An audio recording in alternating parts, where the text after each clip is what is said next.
Criminal lawyer great Zayan খান ফ্রান্সের নামকরা ও অদ্বিতীয় ফিগার। মাত্র ৫ বছরে ক্যারিয়ারের এমন সব হাই প্রোফাইল কেস তিনি জিতেছেন, যা অন্য কোনো আইনজীবীর পক্ষে অসম্ভব ছিল।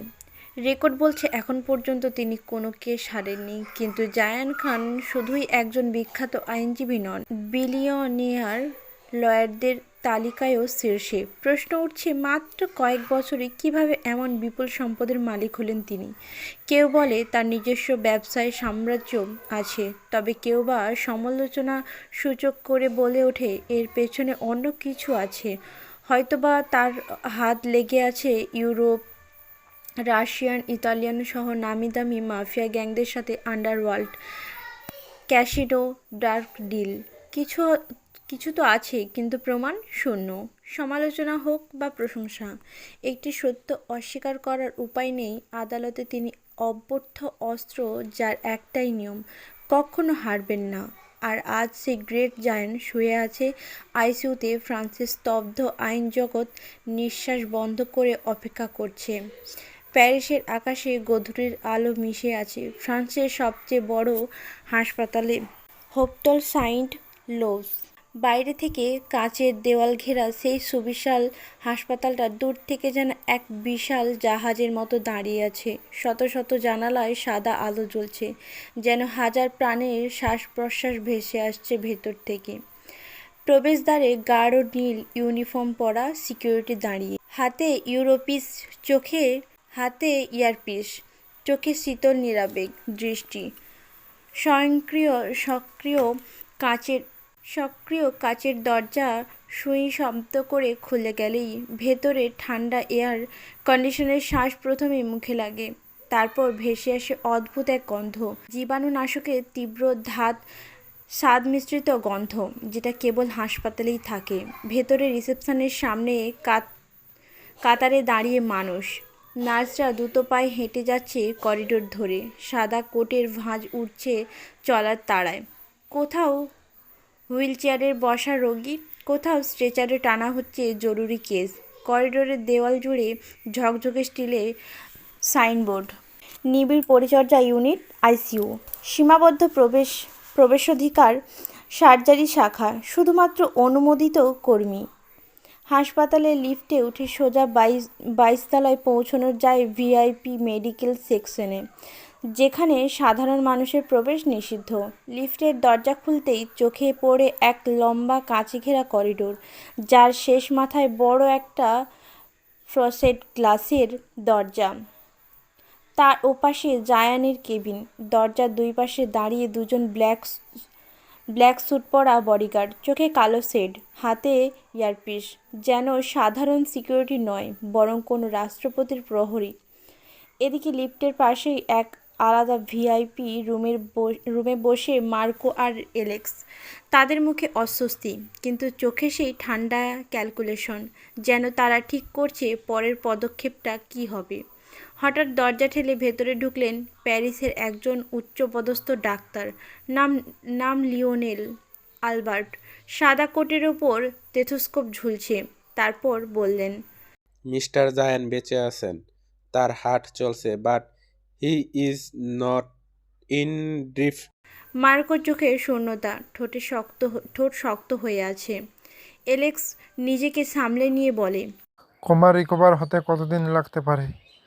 ডাক্তার এক মুহূর্ত থেমে গভীর দৃষ্টিতে তাদের দিকে তাকায়। এটা খুবই বিরল কেস। এমন দুর্ঘটনা মানুষের বাঁচার চান্স খুবই কম থাকে। তিনি পুরোপুরি ভাবে কোমায় চলে গেছেন। তবে যদি তার দেহে সক্রিয় হয়, তাহলে কয়েক মাসের মধ্যে সঠিক হওয়া পসিবল। কয়েক মাস লাগতে পারে, কিংবা বছর। তবে তিনি যদি দ্রুত সুস্থ হয়ে যান, তবে তা হবে মিরাক্কেল। পেছন থেকে আরেকজন ডাক্তার এগিয়ে এলেন। চারপাশে একবার তাকালেন, যেন নিশ্চিত হলেন কেউ শুনছে না।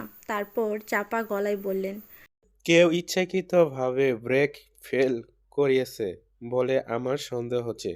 পুলিশের রিপোর্ট আসেনি, কিন্তু আপনারা যেমন মানুষ আমিও জানি আপনাদের অন্ধকারের দুনিয়া এই ধরনের দুর্ঘটনা ক্রমাগতহীন হয় না। মার্কোর ঠোঁটের কোণে হালকা বাঁকা হাসি ফুটল, যেটা আসলে হাসি নয়, বরং একটা হুমকি। প্রমাণ হয়তো এখনও নেই, কিন্তু যে করেছে সে জানে না সে কার গায়ে হাত দিয়েছে। এলেক্স আস্তে উঠে জানালার বাইরে তাকালো। প্যারিসের রাত তখন ঝলমলে আলোয় ডুবে যাচ্ছে। তার কণ্ঠ যেন ফিসফিস করে ছুরির মতো কাটল।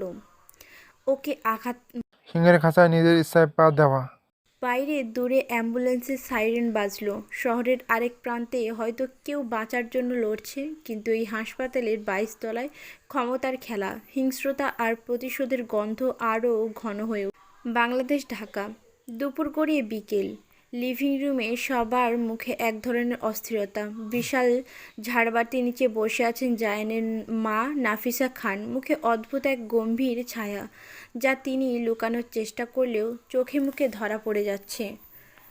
তুমি বলছো জায়ান গতকালও বাসায় আসেনি? দাদি অবাক হয়ে তাকালেন ফাহিম খানের দিকে। ফাহিম খান চশমা ঢেকে গম্ভীর গলায় বললেন, না মা, শুধু গতকাল নয়, পরশুও না। ফোন অফ দেখাচ্ছে, অনেকবার কল করছি। মুহূর্তের মধ্যেই একটা ঠান্ডা নীরবতা নেমে এলো। কফি টেবিলের ওপর রাখা কাপগুলোতে চা ঠান্ডা হয়ে গেছে। রাক্সানা খান একবার নিচু গলায় বললেন, তুমি কি মনে করেছো যে জায়ান আবার?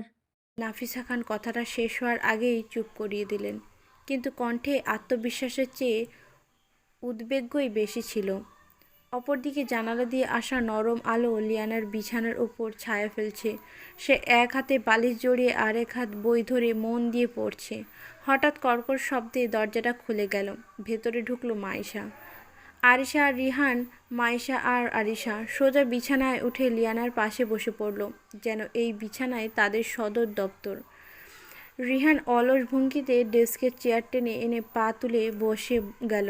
তারপর মাইশা বলে উঠল, হয়েছে সাপি? নিচে সবাই কি কথা বলছে? বলছে জায়ান ভাইয়া নাকি আবার চলে গেছে। আচ্ছা ভাই, এমন করে কেন বলো তো? এত রহস্যময়? আমাদেরকে কি একটু ভালোবাসে না নাকি? কিছু না বলেই চলে যায় কিভাবে? এমনকি ওর আম্মুকেও বলে যায়নি। আর ফোনও নাকি সুইচ অফ। লিয়ানা বিরক্ত হয়ে বই বন্ধ করে উঠে বসে গেল। না, ভালোবাসে না তো? তোরা কি এসব বলার জন্য এসেছিস? যা, তোদের কথা আমার ভালো লাগছে না, আমি পড়তে দে, সামনে বোর্ড এক্সাম। আরে শোন না লিও আপু, আচ্ছা তোর কি মনে হয় জায়ান ভাইয়ার হঠাৎ আসা যাওয়ার পেছনে কোনো কারণ আছে? অবশ্যই আছে, তাই না? আমি তো ওই দিন থেকেই ভেবে রেখেছিলাম জায়ান ভাই হয়তো লিও আপুকে ভালোবাসে। ওই দিন দেখলি না বড় আব্বু কিভাবে আমাদের উপর পাঠিয়ে দিলেন, আর ওরা নিজেদের মধ্যে গোপনে কথা বলল। কি ছিল জানতেই পারলাম না। আরিশের কথা শেষ হতেই লিয়ানা গরম হয়ে ওঠে, তার কানে হালকা টিপ দিল, বাজে বকিস না। বেশি পেকে গেছিস? রিহান আর মাইসা একে অপরের দিকে তাকিয়ে চোখ টিপল। চলে গেছেন ভালোই হয়েছে, আর না আসুক। গরিলা কোথাকার, আমাকে কি না মুখের ওপরে না করে দিল সেদিন। কি না করলো? মাইশা, রিহান, আরিশা হা হয়ে তাকেও বলে উঠল।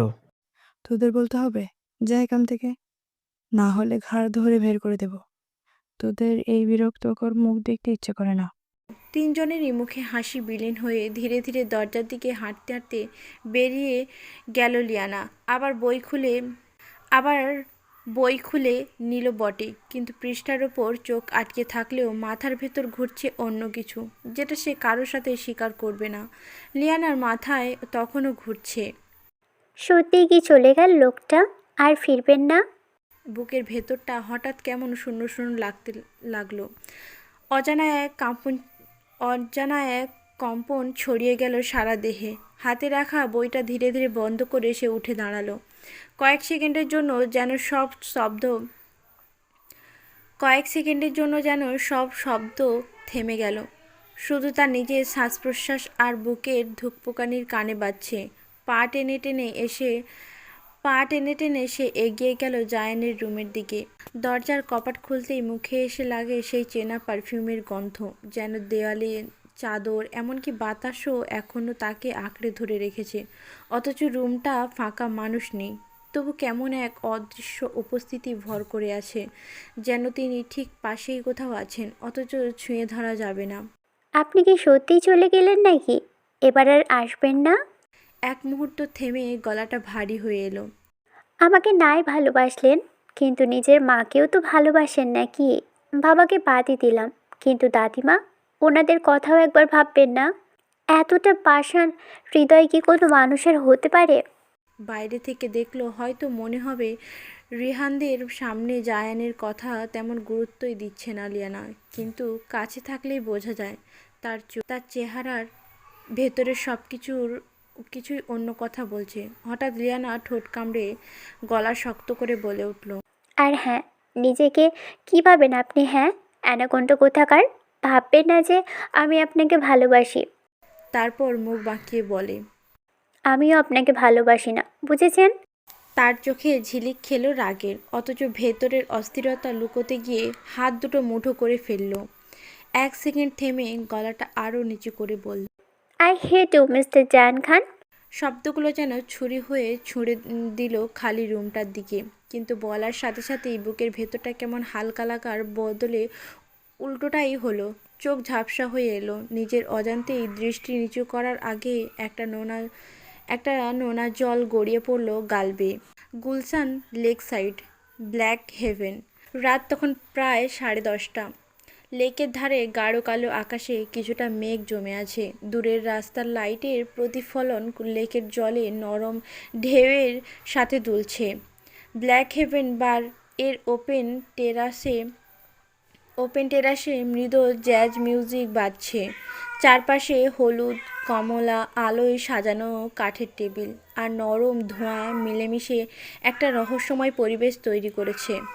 কোণের একটা টেবিলে বসে আছে ঈশান, বাংলাদেশের তরুণ রকস্টার, যে ছেলেটার কণ্ঠ আর গিটার একসাথে হাজার মানুষের হৃদয় কাঁপাতে পারে।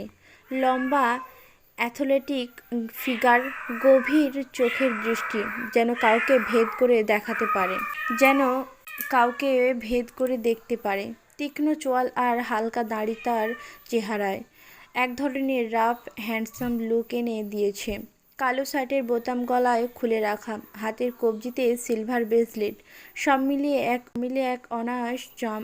তার সামনে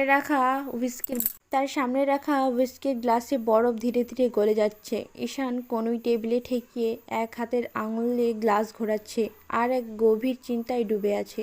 ঠোঁটে হালকা হাসি খেলছে, যেন তার মনের মধ্যে কারো ছবি ঘুরছে। ঠিক তখনই পেছন থেকে তার বন্ধু দিয়ানের কিরে মামা, তুই কি প্রেম পাগল হয়ে গেছিস নাকি নতুন কোনো গান লিখছিস? একা একা হাসছিস? খুঁজে পেলি তোর সেই নীলাঞ্জনাকে? নামটা যদি বলতে পারতিস, আমি তো 2 মিনিটেই বের করে দিতাম। ঈশান ধীরে ধীরে মাথা তুলে তাকালো, ঠোঁটের কোণে খেললো এক রহস্যময় হাসি। নাম পুরো ডিটেলস বের করার কোনো ব্যাপার না, আমি শুধু অপেক্ষায় আছি। অপেক্ষা? কিসের অপেক্ষা? আচ্ছা বল তো, আর কয়দিন পর বোর্ড পরীক্ষা শুরু? আরও সপ্তাহখানিক পর বোধ হয়। মেবি, শিওর না। কেন রে? ঈশান গ্লাসটা হাতে নিয়ে সামান্য পেছনে হেলান দিল, চোখে ঝিলিক। তেমন কিছু না, শুধু শুনছি। তারপর ধীরে ধীরে হুইস্কির গ্লাসটা তুলল, মাতাল মুখের সামনে ধরে লেকের প্রতিফলিত আলোয় চোখ সরু করলো। ঠোঁট থেকে বেরোলো হালকা ফিসফাস। নীলাঞ্জনা, খুব শীঘ্রই আমাদের দেখা হবে, রেডি থেকো। আর রিয়েলি মিস ইউ। বরফের টুকরোটা গ্লাসের ভেতর ঠকঠক শব্দ করে ঘুরে গেল, যেন সেই প্রতীক্ষার সিগন্যাল বাজিয়ে দিল। প্যারিসের হাসপাতালের ভিআইপি কেবিনে প্রতি মুহূর্তে মৃত্যুর সাথে লড়াই করে চলছে যায়। ফাঁকা হোয়াইটওয়ালা হালকা মৃদু বাতাসের সাথে শীতল আলো পড়ছে তার মুখে। তার চোখ বন্ধ, শ্বাস নেওয়ার মৃদু, কিন্তু পাশে দাঁড়ানো মানুষগুলো একদম স্থির থাকতে পারছে না। কি থেকে কি হয়ে গেল আচমকা, চোখের পলকে। তবে এর পেছনে যদি কোনো অপশক্তির হাত থেকে থাকে, তাহলে তার পরিণতি যে কি ভয়াবহ হতে চলেছে তা উপস্থিত সকলের চোখে দৃশ্যমান।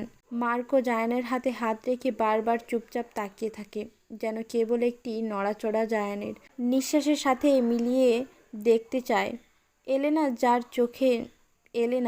যার চোখ ভিজে গেছে, হালকা কাঁপন ধরে ধরে, কিন্তু মুখে জোর করে শান্তির ভান।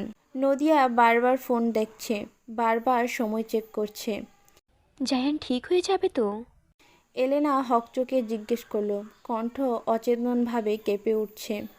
আমাদের এখন অপেক্ষা ছাড়া আর কিছুই করার নেই।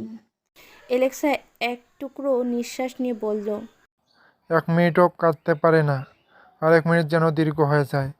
প্রত্যেকের হৃদয় অস্থির, চোখে অজানা ভয়, আর মনে একটাই আশা, জায়ানের নিজে চোখ খোলা।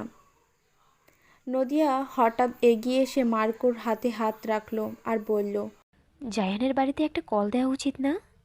দেয়া ঠিক হবে? আমার ফোনটা জায়ানকে উদ্ধার করার সময় মেবি সেখানে পড়ে গিয়েছে। সেদিনের পর থেকে আর খুঁজে পাচ্ছি না। তবে আমার মনে হয় না এই মুহূর্তে বাংলাদেশে কল দেওয়াটা ঠিক হবে।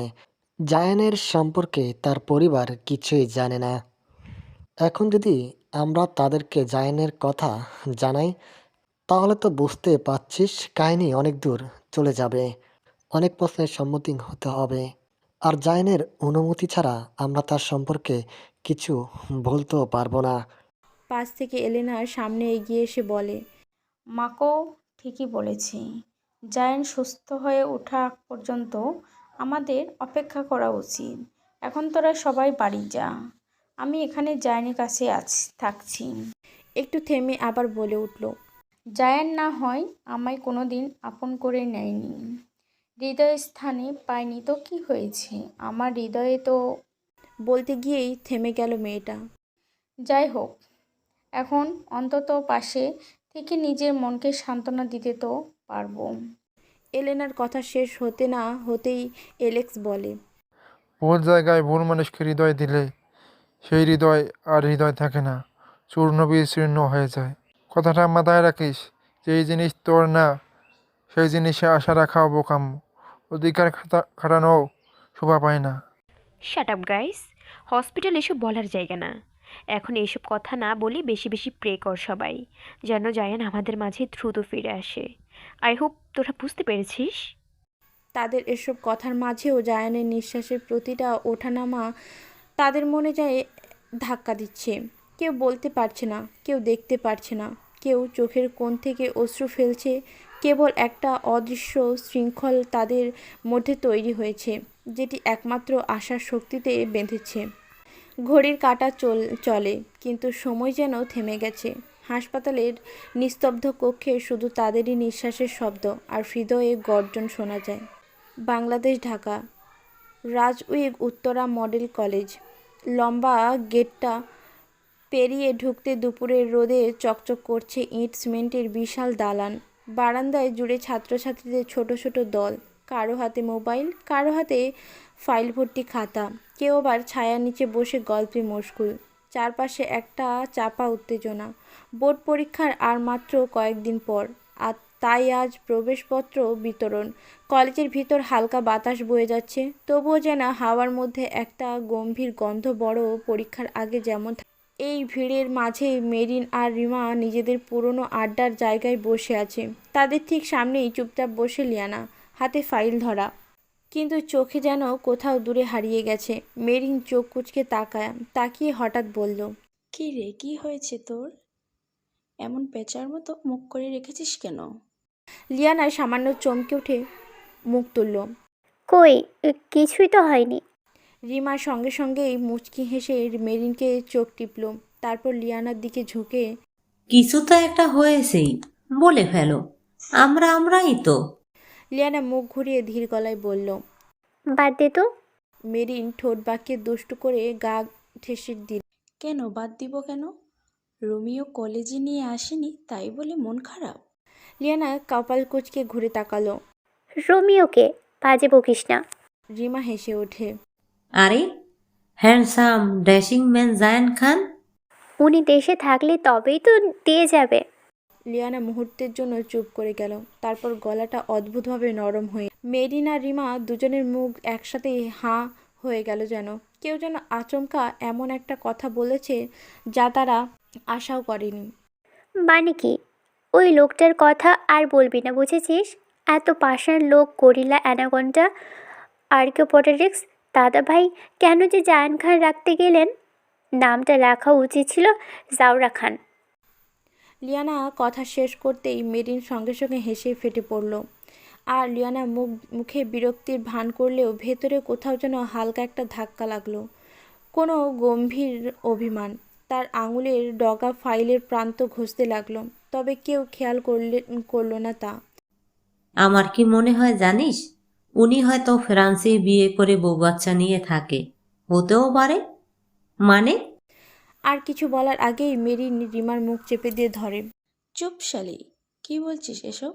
তারপর লিয়ানার দিকে তাকিয়ে, আরে তুই এই মাথা মোটার কথা একদমই কানে নিস না। ভাইয়া মেবি কোনো কাজে গিয়েছেন, চলে আসবেন। লিয়ানা কিছুই বলল না, চুপ করে বসেই থাকলো। কি যেন ভেবেই চলছে মেয়েটা। তখন থেকে মেরিন লিয়ানাকে ধাক্কা দিতেই, বিয়ে করুক না জাহান্নামে যাক, তাতে আমার কি বাল? ওই জায়ান খান যদি আমাকে ফুপু বানিয়ে দেয়, আমিও লিয়ানা খান তাকে মামা বানিয়ে দিব। আইডিয়াটা কিন্তু খারাপ না লিউ, একদম টিট ফর টেট। এই দুই পাগলের এমন বিপজ্জনক কথা শুনে মেরিন হতবাক। কি বলবে কিছুই বুঝতে পারছে না। কিছুক্ষণ মাথা চুলকিয়ে পাশে বসে থাকা দুই পাগলের কান ধরে বলল, তোরা দুইটা তো মরবি মরবি, আমাকে নিয়েও মরবি। অনেক হয়েছে, চল চল। গেটের বিশাল লোহার পাট খুলে যখন তিনজন একসাথে বেরোলো, লিয়ানা, রিমা আর মেরিন, তখন দুপুরের রোদটা একেবারে সোনালি হয়ে রাস্তায় ধুলোয় পড়ে ঝলমল করছে। বাইরের রাস্তার ওপরে কয়েকটা রিক্সা, আর ঠিক গেটের সামনেই দাঁড়িয়ে আছে এক চকচকে কালো রঙের মার্সিডিজ। গাড়িটার গ্লাস যেন আয়নার মতো চকচক করছে। সূর্যের আলো তাতে পড়ে চোখ ধাঁধিয়ে দিচ্ছে। তাদের চোখের সামনে প্রথমে শুধু সেই গাড়িটাই ধরা দিল, কিন্তু পরের মুহূর্ত গাড়ির সামনেই ফেন্ডারের পাশে হাত দুটো গুটিয়ে এক পা সামান্য সামনের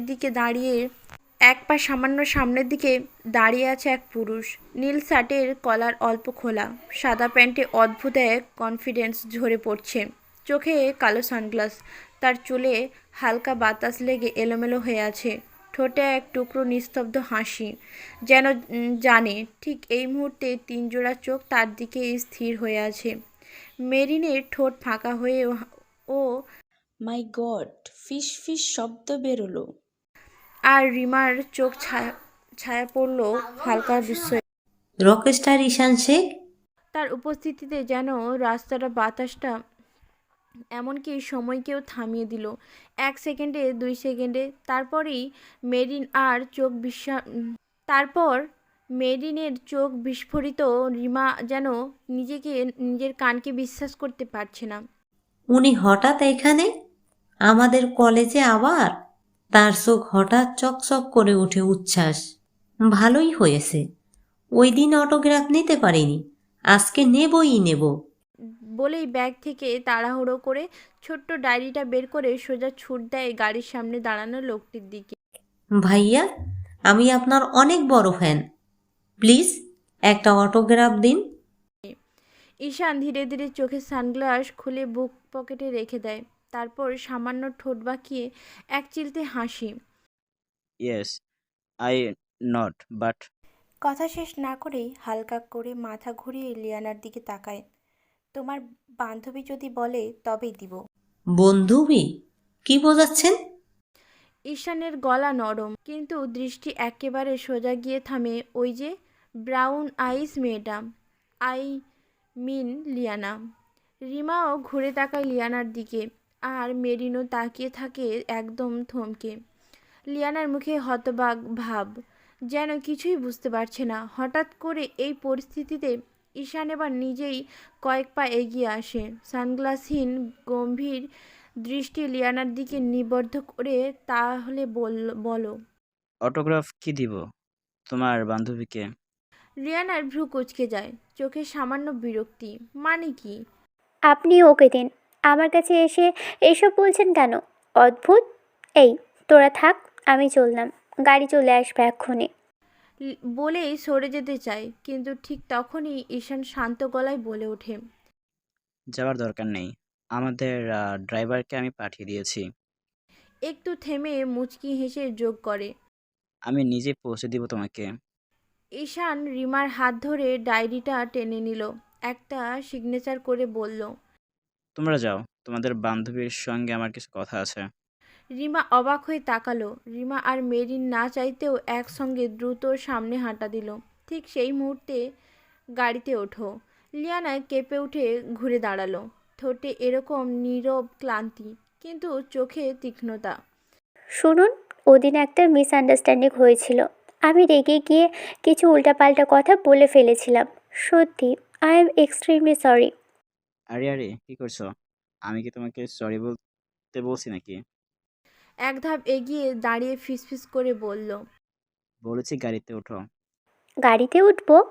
মানে, আমি আপনাকে চিনি না, জানি না, গাড়িতে কেন উঠবো? দয়া করে সামনে থেকে সরে যান। ঈশান হালকা হেসে ফেলল। চোখে যেন খেলা করে যাচ্ছে এক অদ্ভুত আত্মবিশ্বাস। তুমি একমাত্র মেয়ে যে বলতে পারো আমাকে চেনে না। জানো কত মেয়ে আমার পেছনে লাইন দিয়ে দাঁড়িয়ে থাকে? লিয়ানা কাঁধ ঝাঁকালো, ঠান্ডা গলায় বলল। তো যান না ওদের কাছেই। দয়া করে আমার সামনে আর আসবেন না। ঈশানের হাসি কিছুটা গভীর হলো, গলায় নামলো নিচু স্বর। আহা, সবাই আর তুমি কি এক? ইউ আর ডিফারেন্ট, তাই তো? কি? ঈশান সামনে এগিয়ে গিয়ে গাড়ির দরজা খুলে দিল, এক হাত তুলে ইশারাই করলো। উঠে পড়ো, রাস্তায় মানুষ দেখছে, ব্যাপারটা মোটেও ভালো না।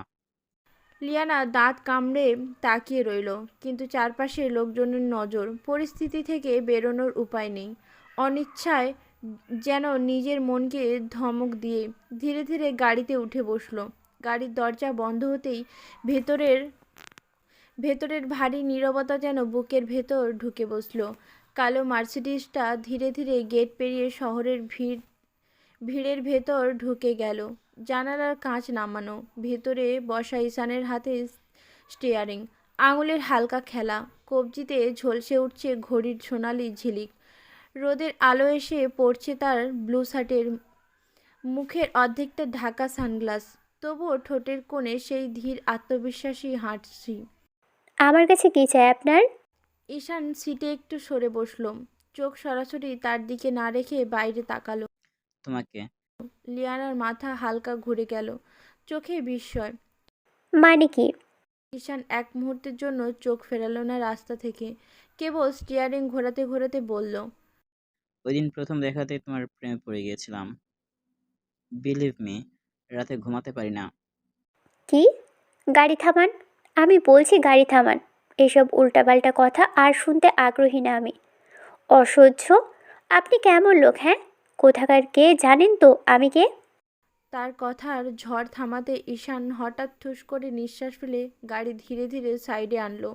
রাস্তায় হালকা ধুলো উঠছে। গাড়ি থামার সাথে সাথে একটা তীক্ষ্ণ নিস্তব্ধতা নেমে এলো। ঈশান ধীরে ধীরে মুখ ফিরিয়ে লিয়ানার দিকে তাকালো। সানগ্লাসের ভেতর তার চোখের গম্ভীর অন্ধকারটা যেন সব গিলে নিতে চায়। ঠোঁটের কোণে সেই ধূ ঠোঁটের কোণে সেই ধূর্ত হাসি ফিরিয়ে বলল। আমি খুব ভালো করে জানি তুমি কে। ধীরে ধীরে তার দিকে ফিরল, চোখে যেন অদ্ভুত এক জেদ ও শীতল আগুন। শিল্পপতি সুলেমান খানের মেজো ভাই, ফাহিম খানের বড় মেয়ে, লিয়ানা খান। এক সেকেন্ড থেমে গলায় ঠান্ডা হাসি। জানো, তোমার নাম জানতে আমাকে রাউজো কলেজের 12 সব সেকশন হাজিরা খাতা দেখতে হয়েছে। কত সময় নষ্ট করেছি বলো। আজকের কনসার্ট ক্যান্সেল করলাম শুধু তোমার সাথে দেখা করতে। বলো কি করব আমি? লিয়ানা হতবাক হয়ে কিছুক্ষণ চুপ রইল। দেখুন, আপনি যা চান তা কোনো দিনও হবে না, কোনো দিনও না। প্লিজ আমার পিছন ছেড়ে দিন, তা না হলে মারা পড়বেন। জানে জানে মরে যাবেন। মরে যাব? চোখে এক বিন্দু পলক না ফেলে তাকিয়ে রইল ঈশান। তা তো আমি এখনই যাচ্ছি। শোনো, বিয়ে করো আমাকে। আপনি কি পাগল, হ্যাঁ? শুনুন মিস্টার, বিয়েকে কি আপনার মজার বিষয় মনে হয়? যাকে খুশি তাকে বলে দেওয়া যায়? কই, কে বলছে যাকে তাকে? আমি তো শুধু একজনকে বিয়ে করতে চাই, আর সেই মেয়ে তুমি। গাড়ির ভেতরে নিঃশ্বাস ভারী হয়ে এলো।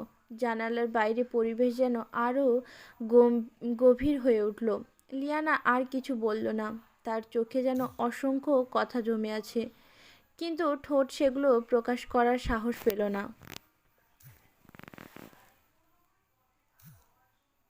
গাড়ির ভেতর এক অদ্ভুত নীরবতা নেমে এলো। শুধু ইঞ্জিনের মৃদু গর্জন আর জানালার বাইরে হাওয়ার শব্দ।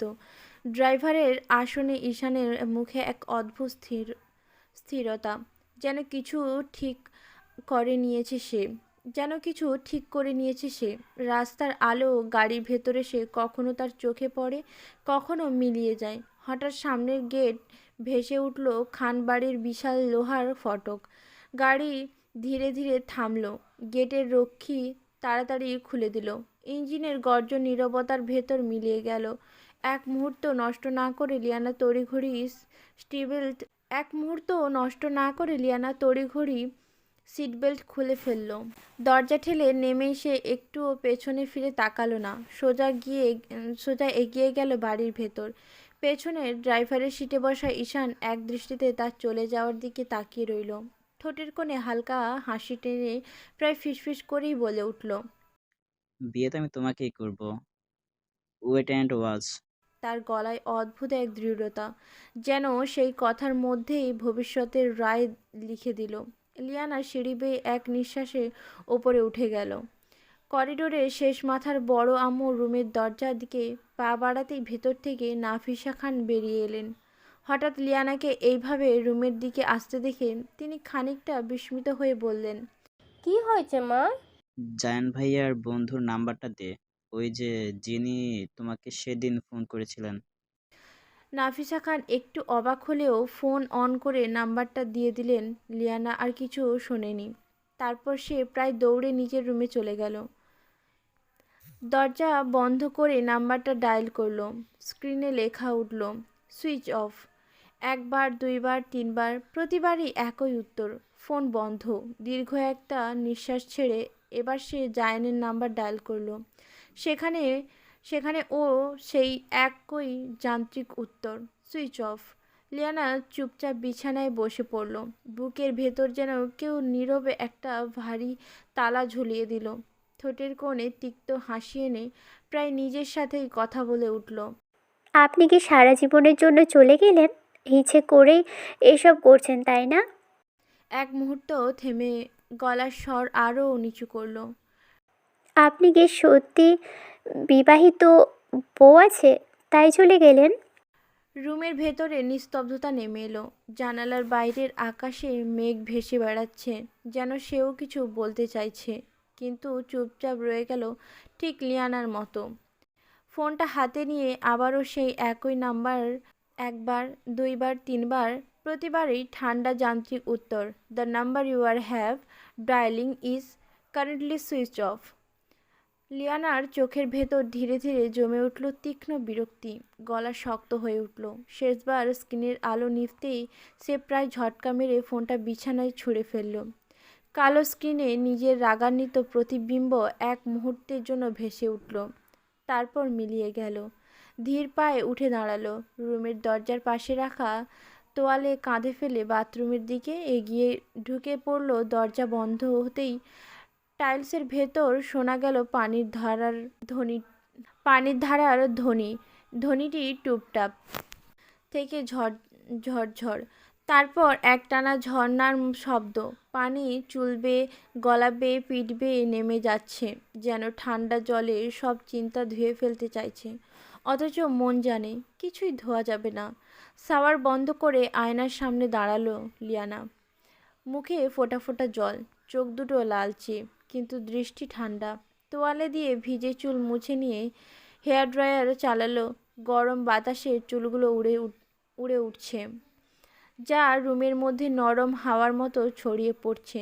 চুল শুকিয়ে আলমারি খুলে ভেতর থেকে বের করলো একেবারে হালকা মেরুন কুর্তি, পরে নিল। তারপর ড্রেসিং টেবিলের কাছে বসে পেছনের দিকে চুলগুলো ঢিলে করে গুছিয়ে একটা ঝুঁটি বাঁধল। গলায় জড়িয়ে নিল পাতলা একটা স্কার্ফ। রঙে সাদা আর হালকা মেরুন মিশ্রণ, যা লিয়ানাকে বেশ ভালোই মানিয়েছে।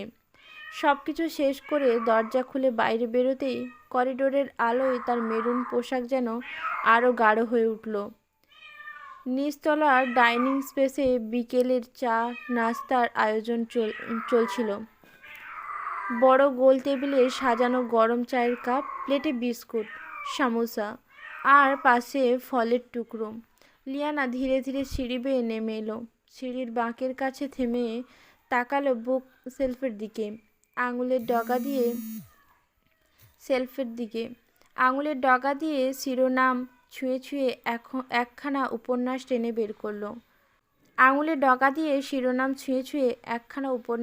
বের করলো। বই হাতে নিয়ে সোফার কোনায় গিয়ে বসলো।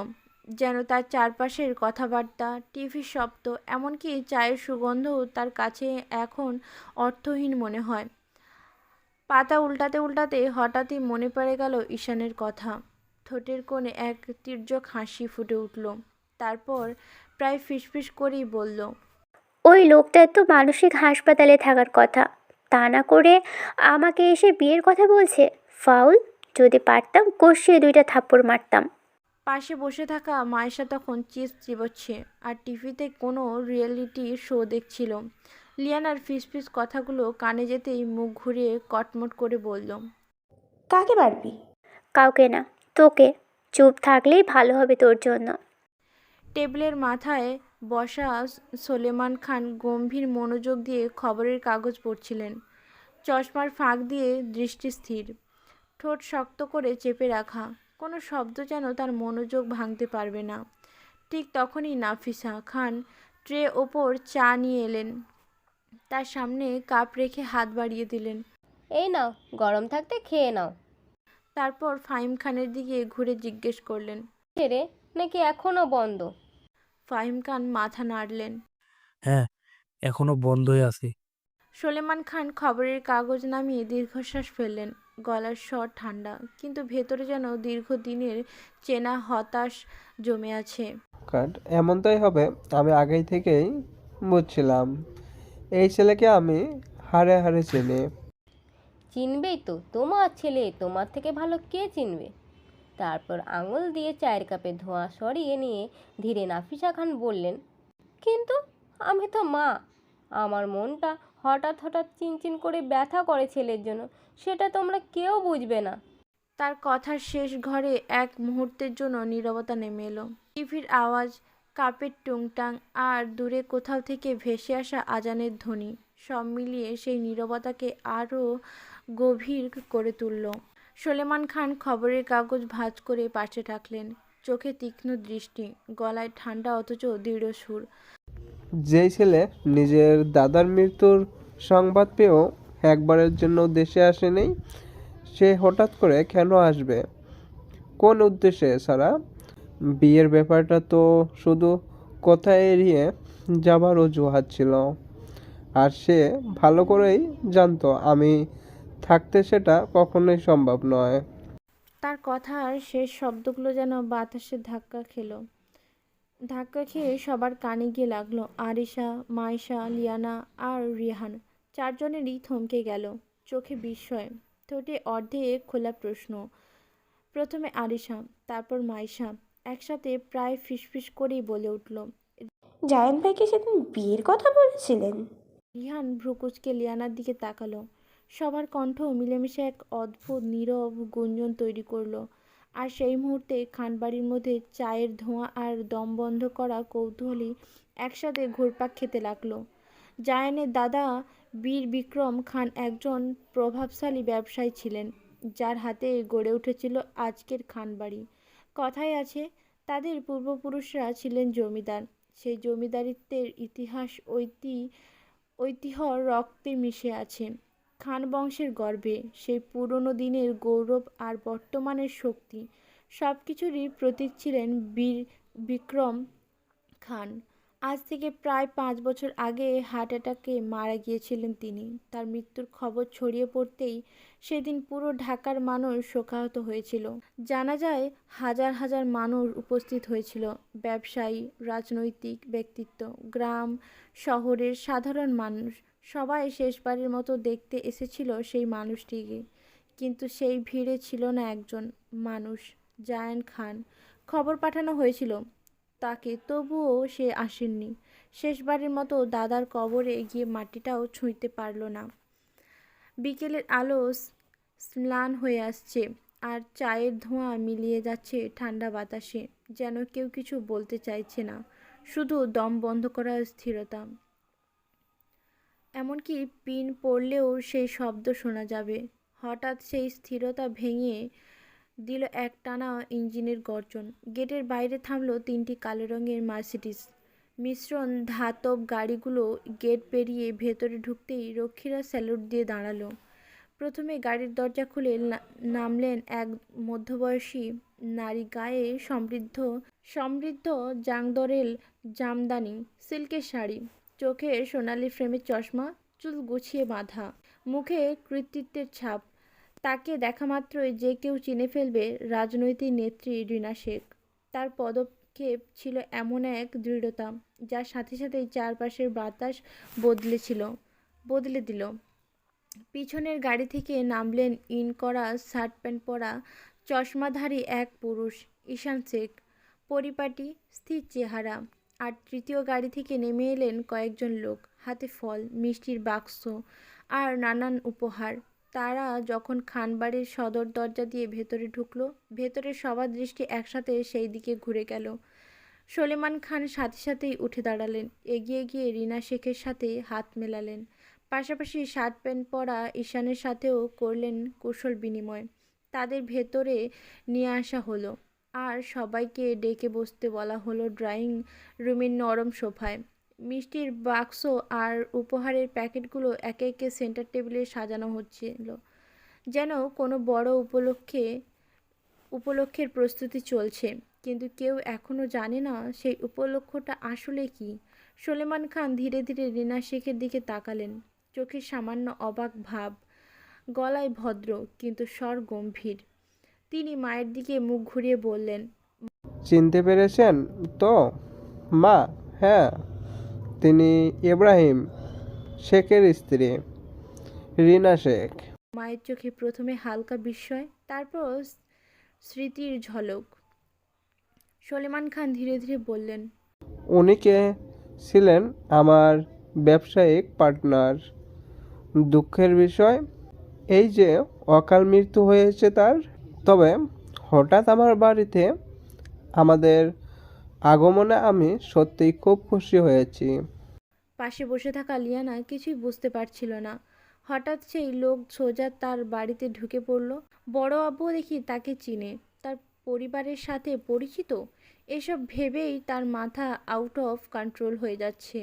ঈশানকে দেখতেই রাগ, হতাশ আর ধোঁয়াটা বিস্ময় সব একসাথে তার ভেতরে ঝাঁপিয়ে পড়ল। মাথায় ধাক্কা খেয়ে যায়, বুকের ভেতর যেন অদৃশ্য আগুন জ্বলে উঠল। তার ঠোঁট কেঁপে উঠল, কিন্তু সে বলতে পারছিল না। চোখে ক্রোধের ঝলক, মস্তিষ্কে ব্যথা, সব মিলিয়ে যেন এই মুহূর্তটা তার সব নিয়ন্ত্রণ ছিনিয়ে নিচ্ছে। তার রাগ ক্রমশ বর্ধিতও হচ্ছে, হাতগুলো মুঠোতে শক্ত হয়ে গিয়েছে। লিয়ানা নিজের অনুভূতিগুলো গিলতে গিলতে সোফায় বসে থাকলো। চারপাশে মৃদু নীরবতা। হঠাৎ মনে হলো স্পেসে চা নাস্তার টেবিল সাজানো, গরম চায়ের কাপ, প্লেটের সমোসা ও বিস্কুট। রিনা শেখ ধীরে ভদ্রস্বরে বললেন, আচ্ছা, আসল কথায় আসি। আসলে আমি অনেক আশা নিয়ে আজ আপনাদের বাড়িতে এসেছি। আশা করি আপনারা আমাকে নিরাশ করবেন না। কিন্তু তার পরের কথা যেন সবাইকে স্তব্ধ করে দিল। আমি আপনাদের বাড়ির বড় মেয়েকে আমার ছেলের বউ হিসাবে নিতে চাই। ঘরে হঠাৎ এক মুহূর্তের জন্য নীরবতা নেমে এলো। নাফিসা খান চেয়ার থেকে একটু উঠে নিজের শাশুড়ির দিকে তাকিয়ে ঢোক গিলে নিলেন। সলেমান খান কিছুটা অবাক হলেও তার যেন ব্যাপারটা বেশ ভালোই লাগলো।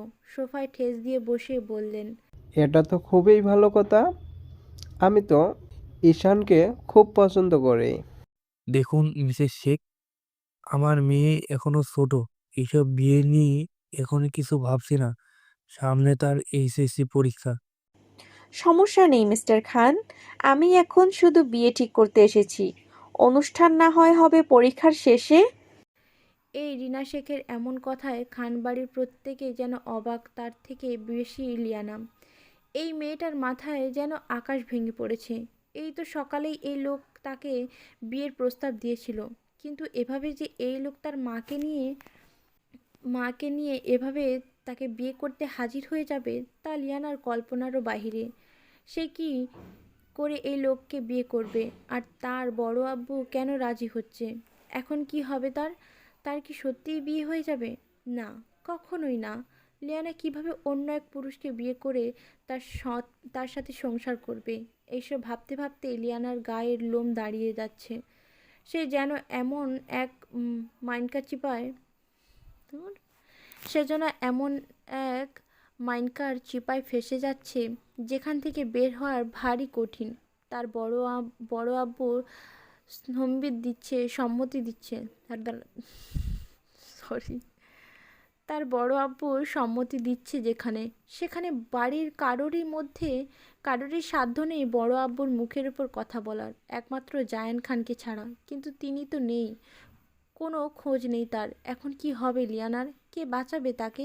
এইসব ভাবতে ভাবতেই এসির নিচে বসেও ঘেমে ভিজে যাচ্ছে মেয়েটা। আপাতত বাড়ির সম্মানের কথা ভেবে রেগে হনহনিয়ে চলেও যেতে পারবে না। তারপর বিরক্ত নিয়ে ঈশানের দিকে তাকিয়ে ফিসফিস করে বলল, মন চাচ্ছে এই হাতির বাচ্চাকে এখানেই মেরে বালি চাপা দিয়ে দিতে। বেহায়া লোক, বিয়ে করার জন্য কি দুনিয়াতে মেয়ের অভাব নাকি?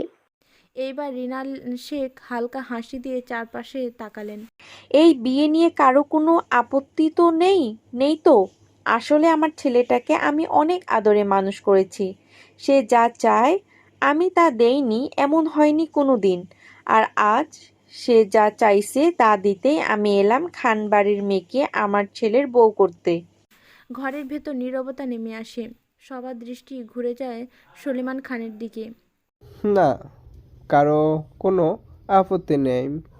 আমি রাজি মানে এই বাড়ির সকলে রাজি। আমার কথাই শেষ কথা। তার মনে এই বিয়েতে রাজি হওয়ার পেছনে একটা গোপন হিসাব আছে। এটা কেবল একটি প্রস্তাব নয়, এটাই সুযোগ লিয়ানাকে চিরতরে জায়ানের থেকে দূরে সরানোর। নইলে জায়ানের জেদের কাছে হয়তো তাকেও হার মানতে হবে, আর সেটার সলেমান খান হতে দেবে না। এই বাবা ছেলের জেদের কাছে পুরোপুরি ফেঁসে গেল লিয়ানা। অন্যদিকে ঈশান পাশের সোফায় বসে লিয়ানার দিকে তাকিয়ে একগাল হেসে উঠছে। তার চোখে খেলা করছে বিজয়ের ঝিলিক। যা চাইলাম সেটা হাতের মুঠোয়, এখন শুধু সময়ের অপেক্ষা। আজ কেউ কিছু বলল না, কেউ সলেমান খানের বিপরীতে দাঁড়ালো না। লিয়ানার পাশে থাকার মতো কেউ নেই, চারিদিক ফাঁকা। ঠিক তখনই রেনা শেখ হঠাৎ ব্যাগ থেকে বের করলেন ঝলমলে একটি ডায়মন্ড রিং। লিয়ানা অবাক চোখে বড় আব্বুর দিকে তাকালো। প্রশ্ন, প্রতিবাদ, অনুরোধ সব মিশে আছে তার দৃষ্টিতে। কিন্তু সলেমান খান কেবল মাথা নাড়ালেন। লিয়ানা না চাইতেও ধীর হাত বাড়ালো। আঙুলে ঠান্ডা ধাতব আঘাত লাগতেই চোখ ঝাপসা হয়ে এলো। কোনো শব্দ বেরোলো না তার ঠোঁট থেকে। এক নিঃশ্বাসে উঠে দাঁড়ালো সোজা সিঁড়ি বেয়ে উপরের দিকে। তার পায়ের শব্দ ফাঁকা করিডোরে প্রতিধ্বনিত হচ্ছে। বিয়েটা তো ঠিক হয়েই গেল, এখন কি হবে? কি আছে তার কপালে? কি হবে এর শেষ পরিণতি? বিয়েটা তো ঠিক হয়েই গেল, এখন কি হবে? কি আছে তার কপালে? কি হবে এর শেষ পরিণতি? রাত প্রায় 11টা। ঘর অন্ধকার, শুধু টেবিলে ল্যাম্পের হলদেটে আলো। বাইরে রাতের ঝিঁঝি ডাক। হঠাৎ ঠক ঠক ঠক ঠক দরজায় কড়া নাড়ার শব্দ। লিয়ানা, লিয়ানা, দরজাটা খোলো দেখি দাদুমণি।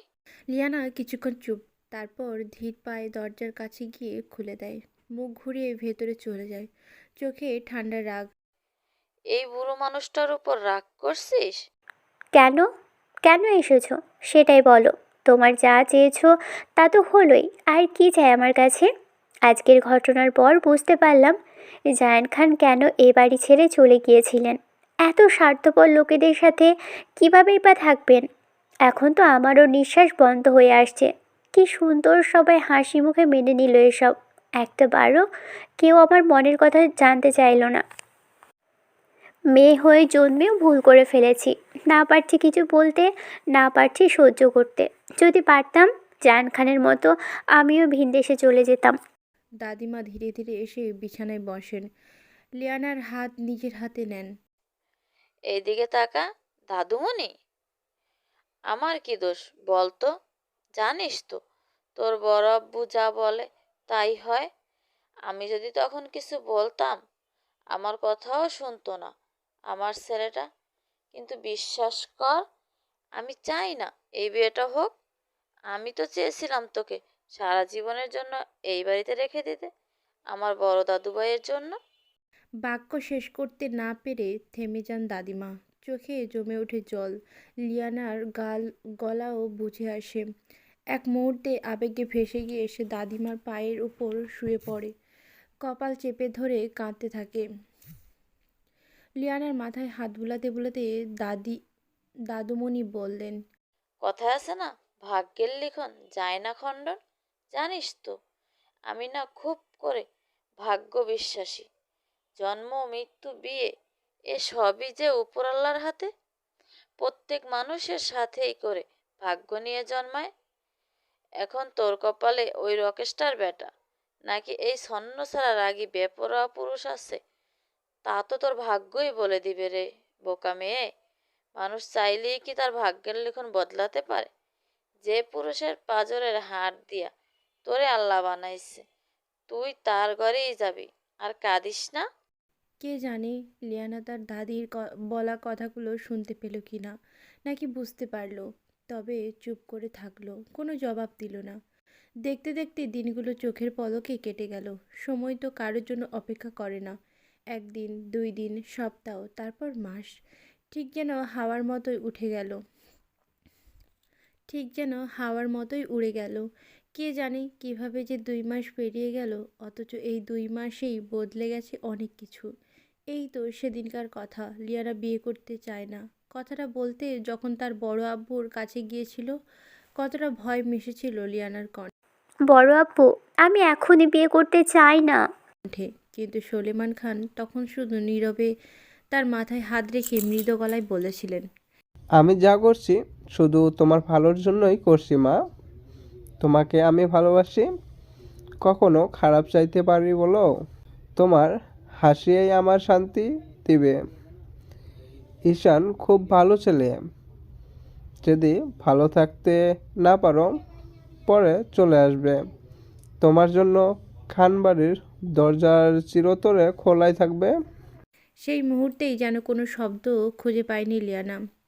পারেনি লোকটার মুখের উপর কিছু বলতে। কি কি বা বলতো সে? আমি চাই না ঈশানকে বিয়ে করতে। কিন্তু কেন চায় না? ঈশান ছেলেটা কি দেখতে খারাপ? না, মোটেও না। বরং ওর ব্যক্তিত্বই যেন আলাদা এক আলো। সমৃদ্ধ পরিবার, শিক্ষিত পরিবেশ, আর তার থেকেও বড় কথা, দেশ জুড়ে তার নামডাক। হাজারো তরুণ তরুণীর কাছে ঈশান এক স্বপ্ন, এক আইডল। গানের মঞ্চ থেকে শুরু করে বিজ্ঞাপনের বিলবোর্ড, সবখানেই তার ছবি। এক নজর দেখলেই বোঝা যায় এই মানুষটিকে আল্লাহ আলাদা করে গড়েছেন। তাহলে সে কি বলতো? কেন করতে চায় না বিয়ে? সলেমান খানের ছেলে জায়ানের জন্য? লিয়ানা কি করে তার পরিবারের কাছে একটা অনিশ্চিত ভবিষ্যতের কথা বলতো? জায়ান কি একবারও লিয়ানাকে বলেছে যে তিনি লিয়ানাকে ভালোবাসে, পছন্দ করে বা বিয়ে করতে চায়? এমন কিছু। বরং সেদিন তিনি নিজেই বলেছিলেন যে ভালোবাসেন না। ব্যাপারটা কি একতরফা হয়ে গিয়েছিল? সেখানে আসলে ভালোবাসা নামে কিছুই ছিল না। না ছিল ভালো লাগা, হয়তোবা সাময়িক সময়ের মোহ বা আকর্ষণ। শুধু লিয়ানা কেন, যে কোনো নারীরই জায়ান খানের উপর দুর্বল হয়ে পড়তে বাধ্য। লোকটা ছিলই এতটাই সুদর্শন, শারীরিক গঠনে একদমই পারফেক্ট। তাই তো মার খেয়ে খেয়েও ভালো লাগা তৈরি হয়েছিল। যাক, লিয়ানা আর এসব মনে রাখতে চায় না। সে চাইলেও এ বাড়ি ছেড়ে পালিয়ে যেতে পারবে না। কোথায় বা যাবে? কে আছে তার? কার কাছে যাবে মেয়েটা? পড়াশোনায় সেভাবে মন না বসলেও এক্সামের প্যারায় কিছুটা জোর করেই আল্লাহ আল্লাহ করে বোর্ড এক্সাম শেষ করলো। তবে এই 2 মাসে প্রায় 200টা কল করে ফেলেছে জায়ানের ফোনে। শুধু জানতে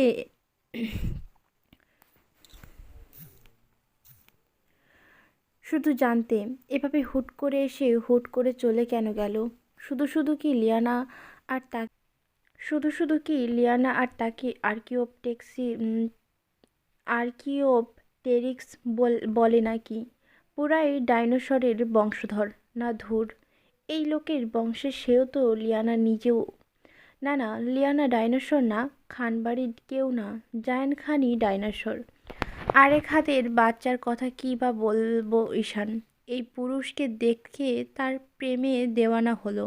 বিয়ে করতে চায় ভালো কথা, প্রত্যেক দিন কল কেন করতে হবে? সে কি জানে না লিয়ানার যে ভালো লাগে না? রোজ রোজ একই কথা। নীলাঞ্জনা, খেয়েছো? কি করছো? ঘুমিয়ে পড়েছো?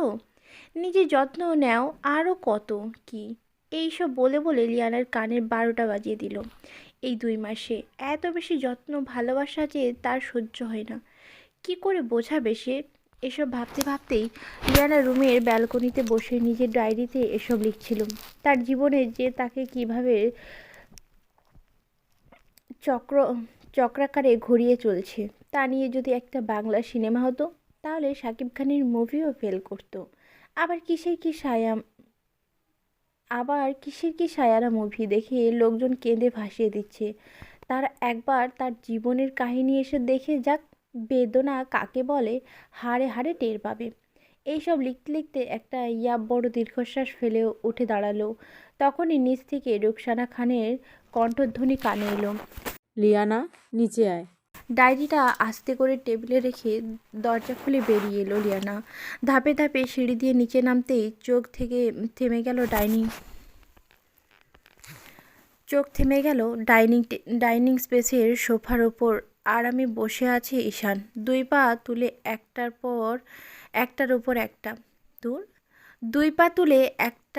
ওপর একটা রেখেছে, হাতে ফোন, ঠোঁটে হালকা বাঁকা হাসি। লিয়ানা সোজা সেখানেই গেল। ঈশান চোখ তুলে তাকালো। হাই নীলাঞ্জনা। কি? লিয়ানা ভ্রু কুঁচকে বলল। ঈশান ধীরে ধীরে উঠে দাঁড়ালো। তার কণ্ঠে আত্মবিশ্বাস আর অদ্ভুত একরকম মালিকানার। বিয়ে তো আর একমাত্র 2 দিন বাকি, সব আয়োজন শেষ, শুধু আমাদের দুজনের বিয়ের ড্রেস বাকি। ভাবলাম আজকে তোমাকে নিয়ে যাই বসুন্ধরায়। ছোঁয়া। লিয়ানার ঠোঁটে তীক্ষ্ণ ব্যঙ্গ ভেসে উঠল। তাই নাকি? বিয়েটা নিয়ে আপনার মাথা ব্যথা আমার চেয়ে বেশি? দয়া করে আপনি যান, আমি পারবো না। চাইলে অনলাইনে অর্ডার করে আনুন। ঈশানের চোখে সেই মুহূর্তে ঝিলিক খেলল, কণ্ঠস্বর ঠান্ডা অথচ হুমকিময়। আমি বলেছি তুমি যাবে মানে তুমি যাবে, আর যদি না যাও তাহলে এখনই এই বাড়ির সবাইকে ডেকে বলবো হবু বউ আর হবু স্বামীর সঙ্গে বেয়াদবি করেছে। সেটা তুমি চাইবে না?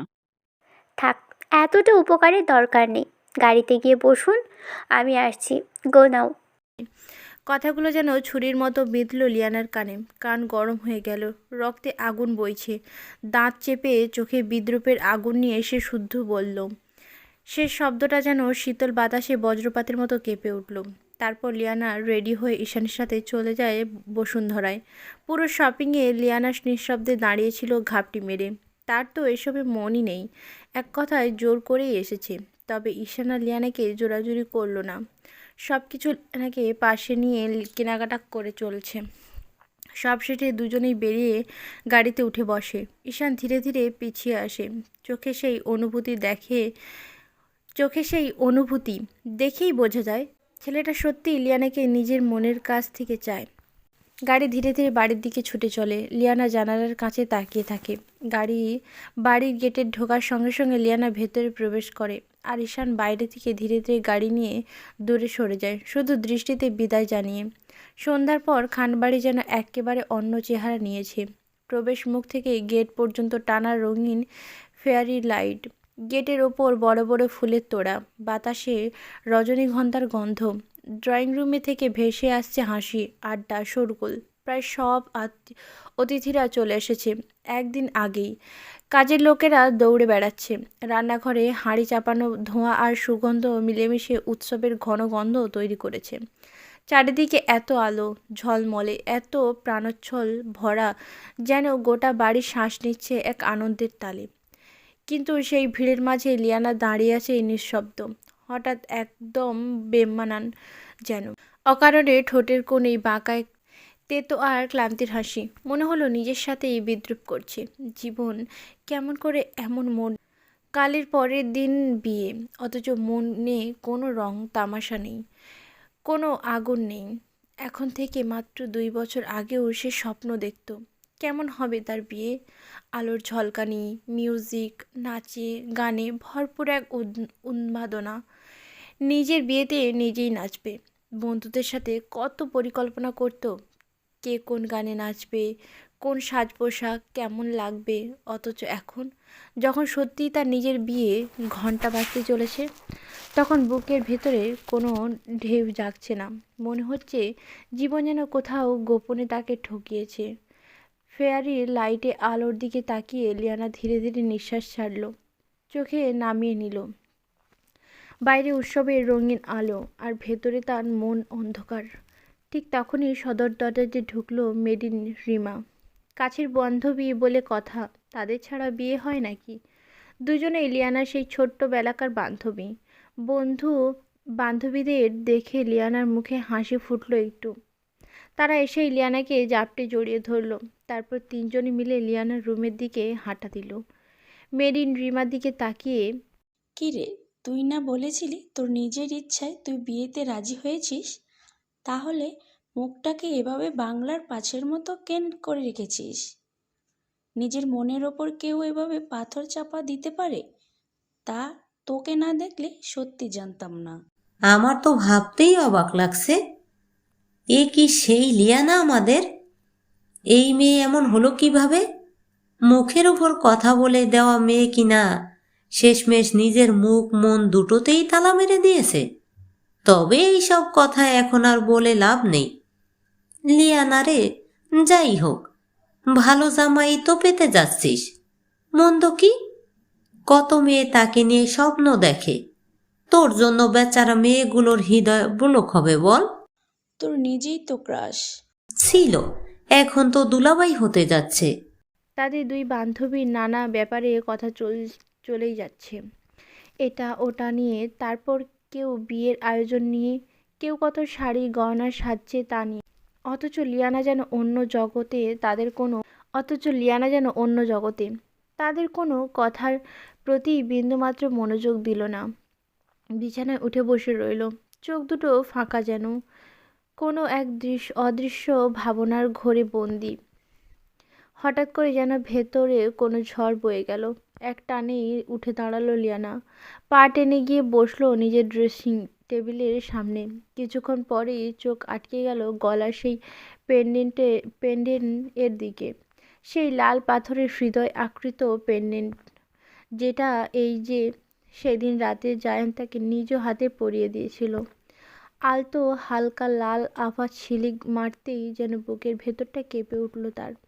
চোখ নামিয়ে মৃদু কণ্ঠে দুই বান্ধবীর দিকে ঘুরে বলল, এটা দেখছিস, লাল পাথরের এই হৃদয় আকৃতির পেন্ডেন্টটা? দুইজনে বেশ হাঁ হয়ে গেল। অদ্ভুত সুন্দর লকেটটা, একদম লাল পাথরের, দেখেই মনে হচ্ছে বেশ দামি বিদেশি। এটা আমার জায়ান ভাইয়া দিয়েছিল, তাও কিনা নিজের হাতে পরিয়েও দিয়েছিলেন। অথচ আমি কত বোকা, সেদিন কিনা কি ভেবে নিয়েছিলাম। ভাববো নাই বা কেন বলতো? একটা কাপল পেন্ডেন্ট যে, জানিস, এটার সাথে আরেকটা চকচকে তলোয়ারের মতো লকেট ছিল, যেটা উনি পরেছিলেন। এখন তোরাই বল, এমন করে কাছে এসে মায়া লাগিয়ে কেন দূরে সরে যেতে হলো? বাই দ্য ওয়ে, এখন টিপস দে তো, কীভাবে খুলে ফেলা যায় এটা? ধ্যাত। পারবি না এটা লক করা, আর এটার চাবি ওই জায়ান খানের গলায়। মানে ওনার গলারটা ছাড়া এটা খুলবে না। এটার ব্যাপারে নেটে অনেক দেখেছি, কাপলদের জন্য বিশেষ করে তৈরি করা। তবে জায়ান ভাই দেখি আরও এক ধাপ এগিয়ে। উনি তো এইটা লক সিস্টেম করে তৈরি করে আনিয়েছেন। আনবিলিভেবল! লিয়ানার চোখ জোড়া ততক্ষণে ঝাপসা হয়ে এসেছে। বুকের ভেতরে কেমন ব্যথা অনুভব হচ্ছে। মুহূর্তেই বুকের ভেতর থেকে এক অদ্ভুত কষ্টের ঢেউ ঢেলো। মনে হচ্ছিল এক ছোট্ট পাথরটা ভেতর বন্দি আছে। অসংখ্য না বলা কথা, অসংখ্য দৃষ্টি, আর এমন এক বন্ধন যেটা থেকে পালাতে চাইলেও তা সম্ভব হবে না। মেরিন আলতোভাবে লিয়ানার হাতটা স্পর্শ করলো। আরেকজন রিমা শুধু চোখ মেলে তাকিয়ে আছে, যারা ছোটবেলা থেকেই লিয়ানার প্রতিটি কথা শুনেছে, প্রতিটি গোপন ভাব বুঝেছে। আজ তাদের হাতে অদৃশ্য সান্ত্বনা ছাড়া আর কিছুই নেই। এক মুহূর্তে লিয়ানা হালকা হেসে দিয়ে বলল, তবে কি এই শেষ স্মৃতিটুকু সারা জীবন বয়ে বেড়াতে হবে আমাকে? প্যারিস। ফ্রান্সের সবচেয়ে ব্যস্ততম শহর প্যারিসে দাঁড়িয়ে আছে এক কাঁচ ঢাকা এক আকাশচুম্বী বিল্ডিং। বাইরে চকচকে গ্লাসে শহরের আলো ঝলমল করে প্রতিফলিত হয়, আর ভেতরে পা দিলেই বোঝা যায় এটা শুধু কোনো অফিস নয়, বরং ক্ষমতার দুর্গ। প্রবেশদ্বারেই কালো স্যুট পরা রিসেপশনিস্টরা বসে থাকে। প্রতিটি দেওয়ালে সাজানো থাকে ভারী ভারী আইন বই, পুরনো রুলিংস আর আন্তর্জাতিক আইনের ভলিউম, কিন্তু সেই সঙ্গে কোণে কোণে আছে নিঃশব্দ সিসি ক্যামেরা, যেন প্রতিটি পদক্ষেপ রেকর্ড করা হচ্ছে। ভেতরে ঢুকলেই চোখ পড়বে সোনালি অক্ষরে খোদাই করে লেখা, আই বোন হার্ড লল ফ্রেম। প্রতিটি কনফারেন্স রুম যেন যুদ্ধক্ষেত্রের মতো সাজানো। দীর্ঘ টেবিলের এক পাশে বসে থাকেন আইনজীবীরা, আর অপর পাশে বসে থাকে ভয়ঙ্কর প্রতিপক্ষ, কখনো কখনো মাফিয়া, কখনো রাজনীতিবিদ। টেবিলের মাঝখানে রাখা থাকে প্রমাণের ফাইল, কিন্তু সেই ফাইলের ভেতরেও থাকে লুকানো রহস্য। কারণ এই ল ফার্ম শুধু আইনের ভাষায় লড়াই করে না, বরং পেছনে দরজা দিয়ে তৈরি করে গোপন সত্য। জায়ানের কেবিনে অন্য সবার থেকে আলাদা। কাঁচে ঘেরা সাউন্ডপ্রুফ বিশাল টেবিল, দেওয়ালে কালো সাদা ফ্রেমে সাজানো বড় বড় অপরাধী মামলার ছবি। তার টেবিলে সব সময় ছড়ানো থাকে কেস ফাইল, কিন্তু আশ্চর্যের বিষয় একটাও পুরো খোলা থাকে না, যেন ইচ্ছা করে অর্ধেক লুকিয়ে রাখে। কেবিনের একপাশে বুক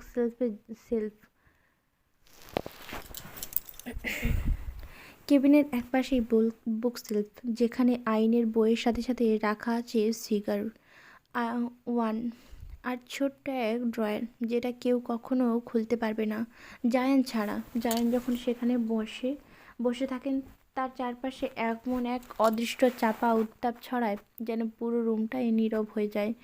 জুনিয়র লয়াররা তার সামনে দাঁড়ালে অকারণে নার্ভাস হয়ে পড়ে। এখানে প্রতিটি কেস শুধু মামলা নয়, একটা যুদ্ধ। কেউ এখানে বিচার পেতে আসে, আবার কেউ আসে নিজের অপরাধ মুছে ফেলতে। কিন্তু শেষ পর্যন্ত যাই হোক না কেন, বিজয় প্রায় সব সময় জায়ানের হাতেই চলে আসে। কারণ এই ল ফার্মে ন্যায় বিচার মানেই ক্ষমতাকে অস্ত্র বানিয়ে টাকা, প্রভাব। Cabin of Mahatab bin Marco. কেবিনটা গ্লাসের দেওয়াল ঘিরে, ঠিক জায়ানের কেবিনের পাশে। ভেতরে মার্কো স্যুট টাই পরে বসে আছেন। টেবিলের ওপর গম্ভীর মুখে বসে আছেন একজন অপরিচিত লোক, চোখে অস্বস্তি, কণ্ঠে আতঙ্ক। মিস্টার মার্কো, এটা খুব sensitive criminal case, rape case. Marco সামনের দিকে ঝুঁকলো। দেখুন, সবাই জানেন আমাদের সিনিয়র জায়ান 2 মাস ধরে কোমায় আছেন। এত বড় ক্রিমিনাল কেস, তাও আবার গ্যাংস্টার বিরুদ্ধে। এটা জায়ানকে ছাড়া আমরা কেউ হাতে নিতে পারবো না। প্লিজ মিস্টার মার্কো, কেসটা আর্জেন্ট হয়ে যাচ্ছে। আমরা কেসটা অবশ্যই নিব, তবে জায়ান ফিরে এলে। যেহেতু উনি প্রথম কেসটা হাতে নিয়েছিলেন, উনি হ্যান্ডেল করবেন। ট্রাই টু আন্ডারস্ট্যান্ড, এটা ভীষণ রিস্কি কেস। মার্কোর ফোন বেজে ওঠে। স্ক্রিনে ভেসে ওঠা নাম এলেনা। মার্কো ভ্রু কুঁচকে ফোন ধরলেন। হ্যালো। ফোনের ওপাশে কাঁপা কণ্ঠস্বর। মাকো, প্লিজ। হসপিটালে চলে এখনই জাইনের কন্ডিশন ভীষণ খারাপ। কথাটা কানে যেতেই মার্কোর মুখ জমে গেল, গলা শুকিয়ে এলো। চেয়ার থেকে ধাম করে উঠে এক দৌড়ে গাড়িতে উঠে ফুল স্পিডে গাড়ির গতি বাড়িয়ে হসপিটালে এসে হাজির হলো। চারিদিকে সাদা আলোয় ঝলসে ওঠা দেওয়াল, নার্সদের তাড়াহুড়োর পায়ের শব্দ, দূরে কোথাও শিশুর কান্না, সব মিলিয়ে মুহূর্তটা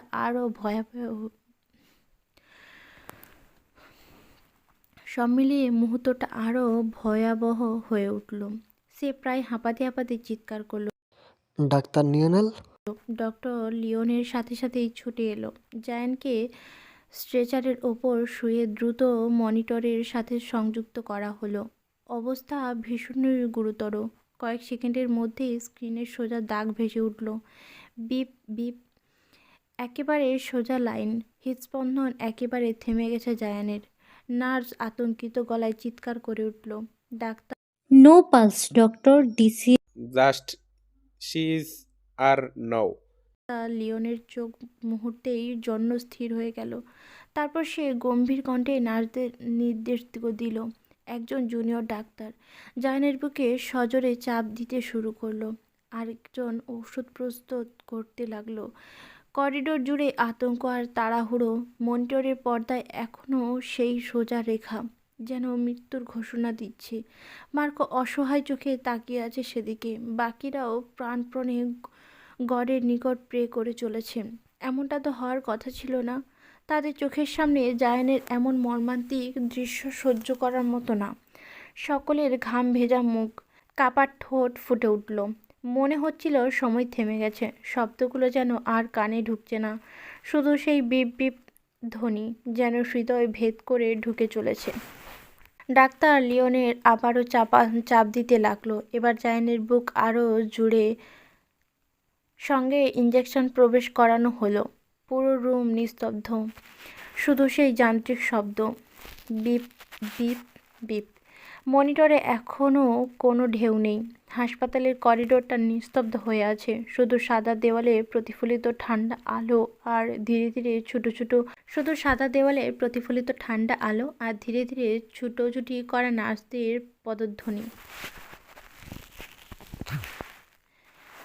পদধ্বনি শোনা যাচ্ছে। মার্কো হাঁপাতে হাঁপাতে ভেতরে ঢোকার সময় চোখে পড়ে কাচের ওপাশে জায়ান শুয়ে আছে। চারপাশে ডাক্তাররা ঝুঁকে আছে। মেশিনের লাল আলো হঠাৎই বিপ বিপ শব্দ থেকে থেমে গিয়ে সোজা হয়ে গেছে। সারা ঘর নিস্তব্ধ হয়ে যায়, যেন কেউ হৃদস্পন্দনটা ছিঁড়ে ফেলেছে। হঠাৎ ডাক্তাররা আবার আতঙ্কে চিৎকার করে ওঠে, ক্লিয়ার ক্লিয়ার। বৈদ্যুতিক শক মেশিন টানা হচ্ছে। নার্সের হাত কাঁপছে, সবার চোখে ভয়ের ছাপ। হি ইজ নট রেসপন্সিবল। বাইরে দাঁড়িয়ে থাকা সবাই মুহূর্তের জন্য নিস্তব্ধ হয়ে যায়।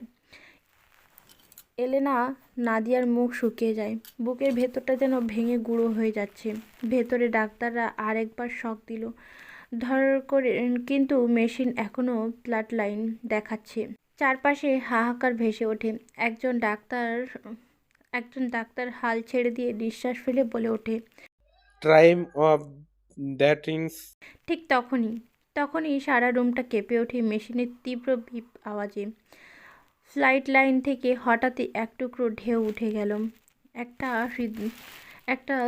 হৃদস্পন্দন, আরেকটা, তারপর একের পর এক দ্রুত পিপ পিপ শব্দে যেন রুমটা জীবনের গানে ভরে গেল। ডাক্তাররা চমকে ওঠে। Wait, pulse, his back. মেশিনের লাইট ঝলমল করছে, যেন কোনো অদৃশ্য শক্তি তাকে টেনে এনেছে মৃত্যুর কিনারা থেকে। জায়ানের বুক ওঠানামা করতে শুরু করলো। শ্বাস নিতে লাগলো ধীরে ধীরে, যেন মৃত্যুর অন্ধকার থেকে উঠে এসেছে। একজন নার্স অবিশ্বাস্য ফিসফিস করে বলল, ইজ আ মিরাকল। মার্কোর চোখ ছলছল করে উঠল। কাচের ওপাশ থেকে এসে দু হাত তুলে কপাল ঠেকালো। চোখ বন্ধ করলো। এমন একটা মুহূর্ত যা বিজ্ঞানের কাছেও ব্যাখ্যা নেই। ওপরওয়ালা চাইলে কি না পারে। Miracle at get the oxygen going quickly. পুরো হসপিটালে এখন প্রাণের বন্ধন, ডাক্তারদের কণ্ঠস্বর, আরও মেশিনের বেঁচে ওঠা। হৃদয়ের বিপ বিপ যেন মৃত্যুমঞ্চ থেকে জীবনের নাটক আবার শুরু হলো, নতুন অধ্যায়। তবে তা কি এত সহজ হতে চলেছে? রুমের ভেতর এখন অক্সিজেন মেশিনে শো শো আওয়াজ। জায়ান শুয়ে আছে সাদা বিছানায়, মুখে অক্সিজেন মাস্ক, শরীর জুড়ে তার আরও মনিটরে হার্টবিটের দাগ ওঠানামা করছে। হাত হালকা কাঁপছে, আঙুল নড়ছে, একটু পরেই পুরো শরীর কেঁপে উঠল।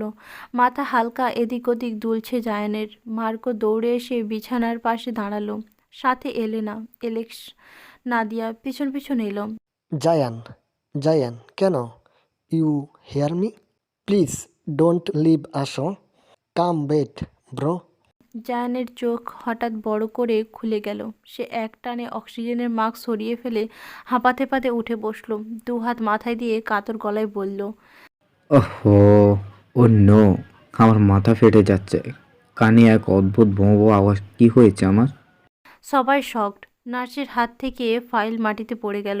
ডাক্তার তোতলাতে তোতলাতে বলল, হাউ ইজ এ পসিবল? এটা তো মেডিকেল পসিবল না, মিরাকেল। জায়ান চোখ মিটমিট করে চারপাশে তাকালো বিভ্রান্ত কণ্ঠে।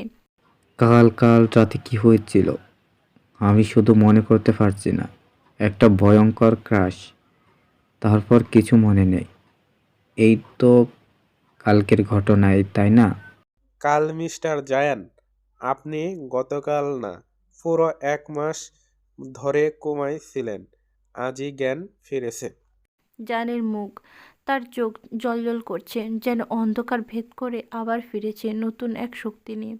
শুধু জায়ানের শেষ কথা প্রতিধ্বনি হয়ে বাজতে থাকে। ওটিপি 2 মাস। লিয়ানা, ওহো গড, বাংলাদেশ যেতে হবে। কোন শুয়োর এই কাজ করলো তার হিসাব পরে নেব এসে। মার্কোর চারপাশে সোজা দাঁড়িয়ে আছে, চোখ বড়, মুখ অচেতন, কেউ কিছু বলার সাহস পাচ্ছে না। তারা তো বাংলাদেশের খবর পেয়েছে, তারা তো বুঝতেই পারেনি ঝড় বয়ে যাওয়ার আগে ঘূর্ণিঝড় জায়ান কামব্যাক করে ফেলবে। এখন কি হবে জায়ানকে? কিভাবে বলবে যে মিস লিয়ানা খানের বিয়ে আজ, তাও কয়েক ঘন্টা বাকি? কিভাবে কি করবে? জায়ানকে কি জবাব দিবে তা জানে না। কিভাবে কি করবে? জায়ানকে কি জবাব দিবে তা না থাকলেও জায়ান যে কি তোলকালাম বাঁধিয়ে বসবে তা হাড়ে হাড়ে জানে সকলেই। নাদিয়াদের মুখে গম্ভীর আতঙ্ক, হাত কাঁপছে। তারা সবাই চুপচাপ দাঁড়িয়ে রইল। মনে হচ্ছে এই মুহূর্তে যা ঘটছে তা কোনো মেশিনের হিসাবের বাইরে। কিছুই জানানো যাবে না। তাদের চোখে ভয়, ধ্বংসের ভয়। তারা জানে জায়ানের শরীর 2 মাস কোমায় ছিল, যা এক মুহূর্তে ফিরে এসেছে। তবে উত্তেজিত হয়ে পড়লে ব্রেন হ্যামারেজ হতে পারে। জায়ানের শরীর হালকা হিলছে, মাথা কেঁপে কেঁপে যাচ্ছে। ফিসফিস করে নিজের কণ্ঠে, now I am fine. Marco, call the doctor and discharge me right now. কথাটা বলেই জায়ান ধীরে ধীরে বেড থেকে উঠতে যাচ্ছিল। হঠাৎই মার্কো এসে তার কাঁধ শক্ত করে ধরে ফেলে। শুন জায়ান, তোর শরীর এখনো ভালো নেই, দুর্বল। আজকে অন্তত হাসপাতালে থাক প্লিজ। জায়ান ঠোঁটে হালকা হাসি টেনে, কিন্তু কণ্ঠে ইস্পাতের দৃঢ়তা। ওহো, ঠিক আছে, তবে বাংলাদেশ গিয়ে একটা অসম্পূর্ণ কাজ সেরে আসি আগে। আর আমি এখন পুরো ফিট জায়ান খান, এতটা দুর্বল নয়। সর, আমি ডক্টর লিওনের কাছে যাচ্ছি। ঠিক তখন হঠাৎ পেছন থেকে এলেনা চিৎকার করে ওঠে, কেন করিস এমন? নিজের কি হাল হয়েছে দেখো না। ওই মেয়ের জন্যই সব। যাবি না? আমি যেতে দেব না। জায়ান হঠাৎ থেমে চোখে আগুনের ঝলকানি নিয়ে ঘুরে দাঁড়ালো। How dare you, don't cross your limit Elena. এলেনার চোখে ভিজে গেলেও গলাটা শক্ত রাখলো। এলেনা, কেন ভুল করেছি আমি? শোন, কেন এই শরীর নিয়ে দেশে যেতে চাচ্ছিস? এত বছর তো গেলি না, এখন যাবি? কার জন্য? তোর এই কাজিন? হ্যাঁ হ্যাঁ, আমি জানি, সব জানি। আমরা তোর বিয়োগান্ত অতীত, পাস্ট, তোর অতৃপ্ত ফিলিংস সব জানি। এত বছর বুঝে এসেছি, মেনেও নিয়েছি।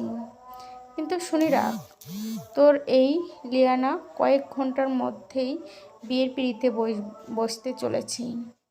অন্য এক পুরুষকে বিয়ে করছে ও। কি করতে পারবি? এখন গেলেও লাভ হবে না। তার কথা শুনে চারপাশের সবাই স্তব্ধ। তারা লুকাতে গিয়েও পারল না সত্যটা। মার্কো চোখ নামিয়ে ফেলে। এলেক্স আর নাদিয়া একে অপরের দিকে তাকায়, কিন্তু কিছু বলে না। তবে মার্কো চেয়েছিল লিয়ানাকে তুলে নিয়ে আসতে,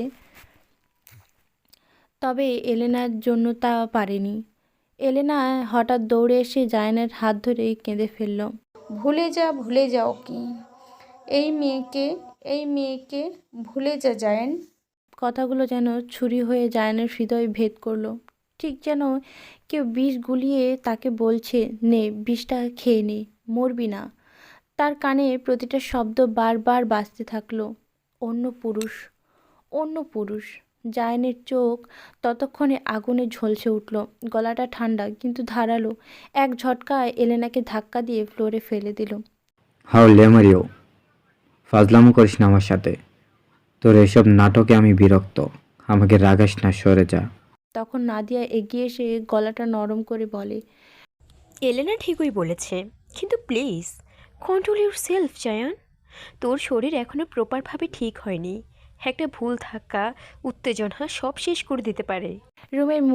রুমের ভেতর মুহূর্তেই নিস্তব্ধতা। ততক্ষণে জায়ান হাত শক্ত করে মুঠো বানালো। হাতের ক্যানালাটা ঠাস করে টান দিয়ে ছিঁড়ে ফেলে, যা দিয়ে ফিনকে দিয়ে রক্ত ঝরতে লাগলো। চোখ উপরে ছাদের দিকে তা তুলে নিল, যেন নিজেকে খুব কষ্টে নিয়ন্ত্রণ করে চলেছে, যেখানে অশ্রুর আগুন একসাথে ঝলকাচ্ছে। দাঁতে দাঁত পিষে কেবিন থেকে টেবিলটা সজোরে দেওয়ালে বাড়ি মারে। বেডের চাদর উল্টে পাল্টে ছিঁড়ে ফেলে মার্কো। এলেক্স থামাতে এলে তাদের এক ধাক্কায় সরিয়ে দেয়। ততক্ষণে জায়ান পুরোপুরি নিজের নিয়ন্ত্রণের বাইরে চলে গিয়েছে। মাথায় দুহাত চেপে ধরে কিছুক্ষণ পরে দেওয়ালে নিজের রক্তাক্ত হাতটা দিয়ে ঘুষি মারে। হাতটা পুরোই থেতলে গিয়ে অঝরে রক্ত ঝরে ফ্লোরে পড়ছে, লেপ্টে আছে দেওয়ালের গায়ে। বিয়ের নামটা শুনে যেন হৃদয় ছিঁড়ে চূর্ণ বিচূর্ণ হয়ে গেছে। চোখ লাল, রক্তে আরও তার হালকা কাঁপা রক্তমাখা হাত থেকে বের হচ্ছে, চিৎকার করে। ফাক, এই জানোয়ার বাচ্চাগুলো আমাকে অমানুষ বানিয়ে ছাড়বে। আমিও দেখে নেব আমি যে কী জিনিস। বিয়ে বাড়িকে কীভাবে শ্মশান বাড়ি করতে হয় তা শেখাবো। জায়ানের মুখে ফুটে ওঠে এক পৈশাচিক হাসি। আর এই বান্দির বাচ্চারে যদি না খাইছি আমি, জায়ান খান। হঠাৎ যেন প্রবল ঘূর্ণি শক্তিতে ঘূর্ণয়ন করতে শুরু করে। বাতাস টর্নেডো এর মতো ঘুরছে। জায়ানের হাত আরও শক্ত করে মুঠো হয়ে যায়। রক্ত তার হাত থেকে ফোঁটা ফোঁটা ঝরে ঠিকই, চোখে আগুন। তারপর হঠাৎ, Marco, I said immediately ready and magic registration paper. Action BMW 200 Mercedes car, 50 bike and 500 bodyguard এর ব্যবস্থা করো for Bangladesh. Just 10 minute time দিলাম। I said just 10। তা না হলে বিসমিল্লা বলে তোকে খুন করবো আগে। আর হ্যাঁ, আমার প্রাইভেট জেটটা নিয়ে যাই, ওইটা নিয়ে যাব। বিয়েটা হবার আগে আমি যেভাবেই হোক দেশে যেতে হবে, যেভাবেই হোক। ঢাকা বাংলাদেশ, শুক্রবার। ঢাকা উত্তরা। রাস্তা জুড়ে হালকা যানজট, কিন্তু দূর থেকে চকচক করছে এক বিশাল আলোকিত গেট। গেটের উপরে ঝুলছে সোনালি লাইটে লেখা বড় বড় অক্ষরে ঈশান ওয়েডিং লিয়ানা। গেটের ঠিক মাঝখানে খোদাই করা ঝকঝকে পিতলের নাম প্লেট, খান মেনশন। গেটের দুই পাশে সাজানো রাজকীয় ফুলের তোড়া। সাদা অর্কিডো, লাল গোলাপ আর নীল অ্যান্থুরিয়ামের মিশেল। মেঘলা আকাশে হালকা বাতাস বইছে। লাইটগুলো ঝিলমিল করে যেন প্রতিটি বাতাসের সাথে নেচে উঠছে।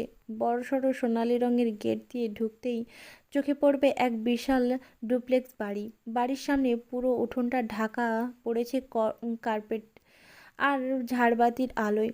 বারান্দার দিক থেকে নেমে আসছে সিঁড়ি। সিঁড়ির প্রতিটি ধাপে জ্বলছে ছোট ছোট মোমবাতি। দুই পাশে সাজানো ফেয়ারি লাইট। বাড়ির বাইরে দেওয়ালে ঝুলছে বড় বড় ব্যানার। দূর থেকে বাজছে সানাই, যে যেন যেন প্রতিটি অতিথিকে মনে করিয়ে দিচ্ছে আজ খানবাড়িতে হচ্ছে বছরের সবচেয়ে রাজকীয় আয়োজন। প্রবেশ মুখে লম্বা লাল কার্পেট বিছানো। অতিথিরা একে একে প্রবেশ করছে। পুরুষেরা শেরওয়ানি, স্যুট, কোট, পাঞ্জাবিতে জমকালো সাজে। মহিলারা শাড়ি আর লেহেঙ্গা ঝলমল করছে।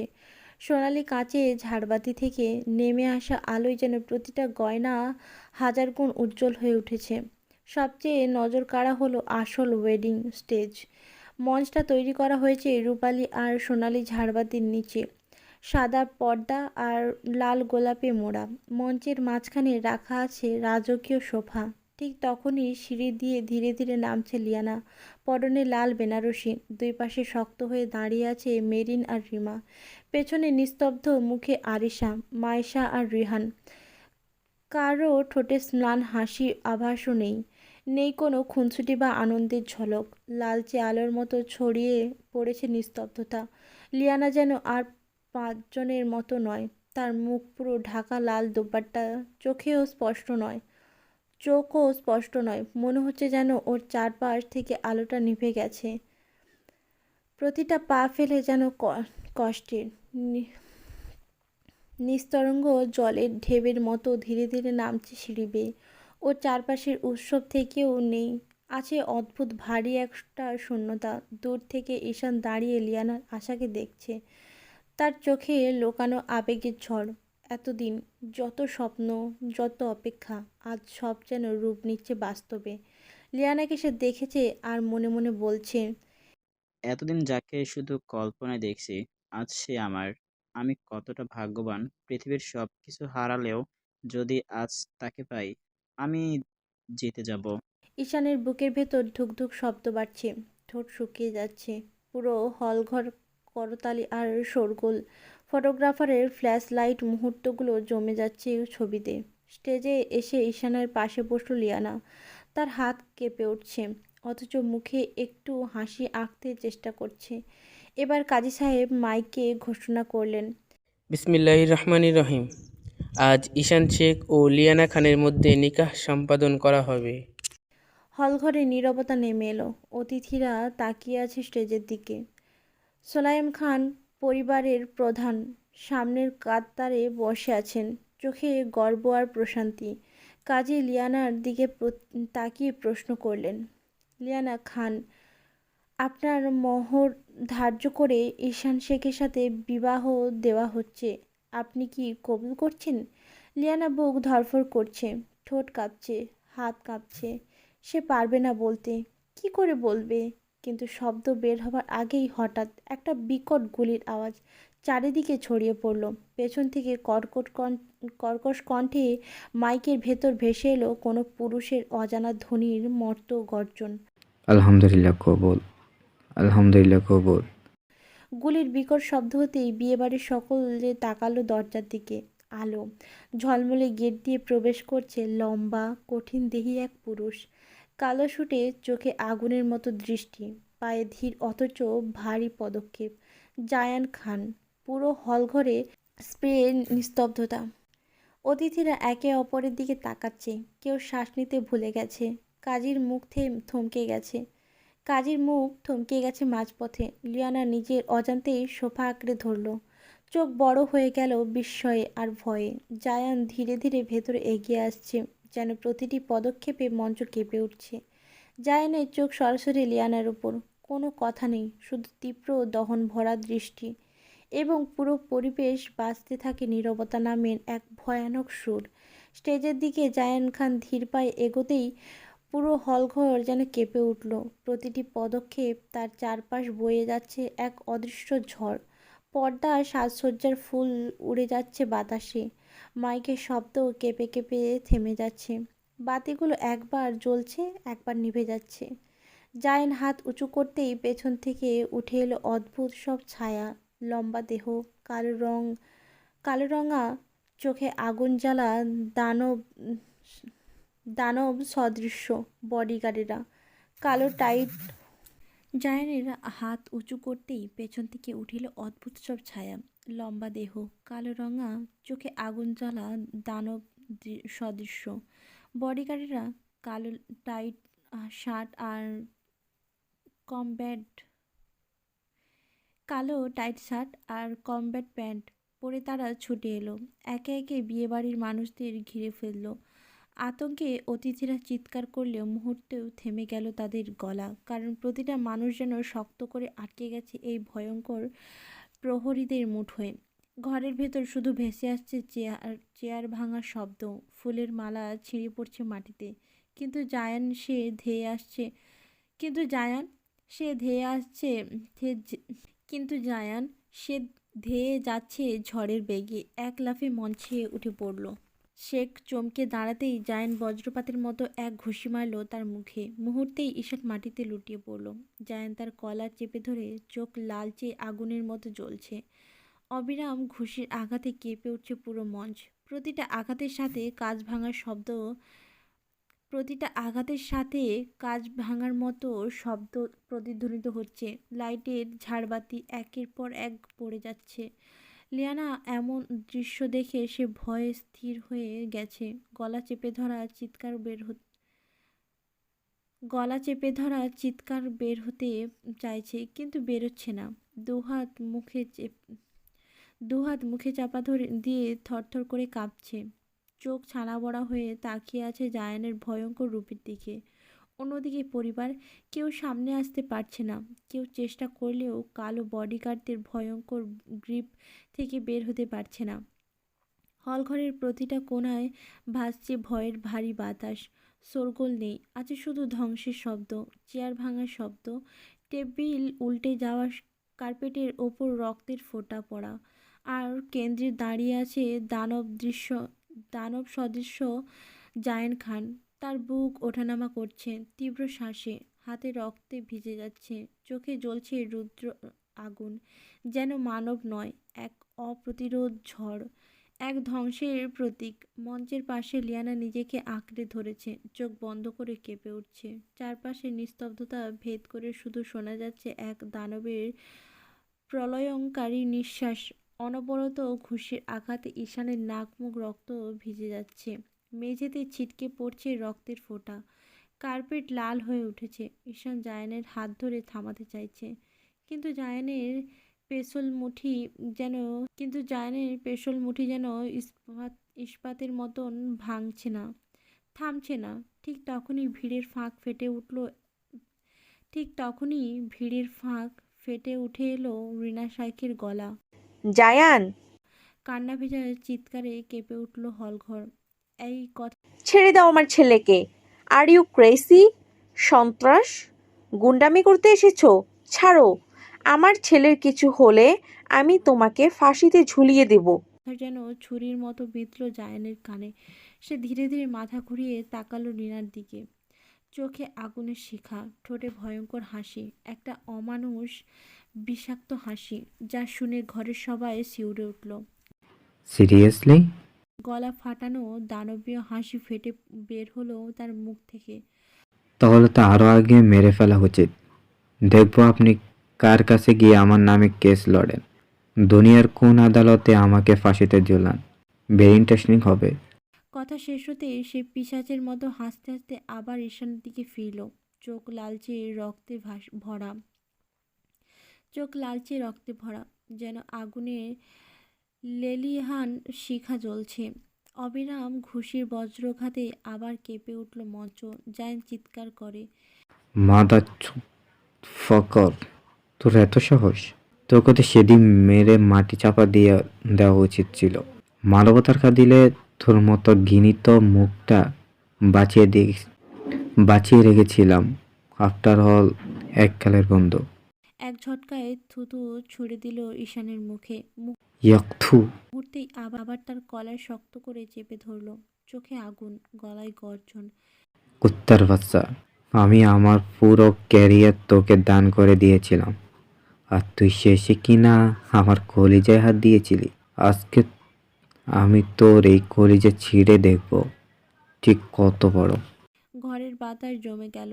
লিয়ানা স্তব্ধ হয়ে কেঁপে উঠছে। অঝরে কাঁদছে, আর চারপাশের মানুষজন চিৎকার করলেও বডিগার্ডদের গ্রিপে বাধা পড়ে অসহায়। জায়ানের হাত থেকে রক্ত ঝরছে, চোখে পিশাচের নানান নাচানাচি, হাসি ও চিৎকার মিশে পুরো হলঘর এক আতঙ্কের রাজ্যে পরিণত হলো। ঘরের ভেতর মুহূর্তেই অদ্ভুত এক শীতলতা নেমে এলো। সবার মুখে এক অভিব্যক্তি, অবিশ্বাস্য, আতঙ্ক আর নিস্তব্ধতা। জায়ান ঠিক একমাত্র যা বলল তা যেন কারো মাথায় ঢুকছে জায়ান ঠিক এইমাত্র যা বলল তা যেন কারোর মাথায় ঢুকছে না। জায়ানের এমন ভয়ানক রূপ আর বলা প্রতিটা কথা লিয়ানার অন্তরে অন্তরে প্রশ্ন গর্জে উঠলেও উচ্চারণ করল না। আর সবাই শুধু অবাক দৃষ্টিতে তার দিকে তাকিয়ে আছে। কিন্তু জায়ান যেন অন্য এক জগতে। তার চোখ দুটো লালচে, কণ্ঠে এমন এক হুংকারের ঝড় যেন সে কাউকে কাঁপিয়ে দিতে এসেছে। ঘরের প্রতিটি মানুষ তার আচরণে আতঙ্কিত। মনে হচ্ছে এ কেবল কোনো পারিবারিক বিবাহ বিষয়ক অস্বস্তি নয়, এর ভেতরে আছে কোনো গভীর ছায়া, কোনো অজানা ভয়। ঠিক সেই সময় মেঝেতে পড়ে থাকা ঈশান হঠাৎই কেঁপে উঠল। দুর্বল শরীরটা যেন আরও সামলাতে পারছে না। কাঁপতে কাঁপতে ভাঙা গলায় ফিসফিস করে বলল, আমি কিভাবে জানবো লিয়ানা যে তোর কাজিন? আমি তো কোনোদিন ওকে দেখিনি। দেখেছি আগে, কখনো শুধু নাম শুনেছি। তোর মুখে বাচ্চা একটা মেয়ে ছিল। কথাগুলো বলতে বলতে তার চোখ ভিজে উঠেছে, নিঃশ্বাস যেন ভারী হয়ে গেছে। কিন্তু এখন আমি লিয়ানাকে ভালোবাসি, ভীষণভাবে ভালোবাসি। প্রথম দেখাতেই ও আমার সব কিছু হয়ে গিয়েছে। জানার পরেও যে ও তোর কাজিন, এই বাড়ির মেয়ে, আমি নিজেকে আটকাতে পারিনি। জায়ান পারেনি। ঘরের ভেতর আবারও নেমে এলো শীতল নীরবতা, যেন কারো বুকের ভেতর থেকে বাতাস টেনে নেওয়া হয়েছে।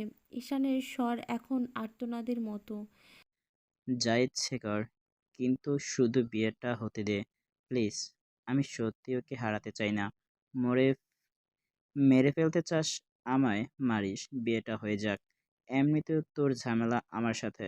যদি চাস কোনোদিনও তোর সামনে আসবো না, লিয়ানাকে নিয়ে দূরে চলে যাব।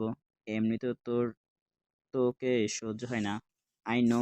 জায়ানের ঠোঁট বাঁকা হাসিতে দেখা গেল গম্ভীর, কর্কশ কণ্ঠে কলার চেপে ফিসফিস করে। ঈশানের গলা তোর কাছে কি আমি অতীতের কাহিনী শুনতে চেয়েছি?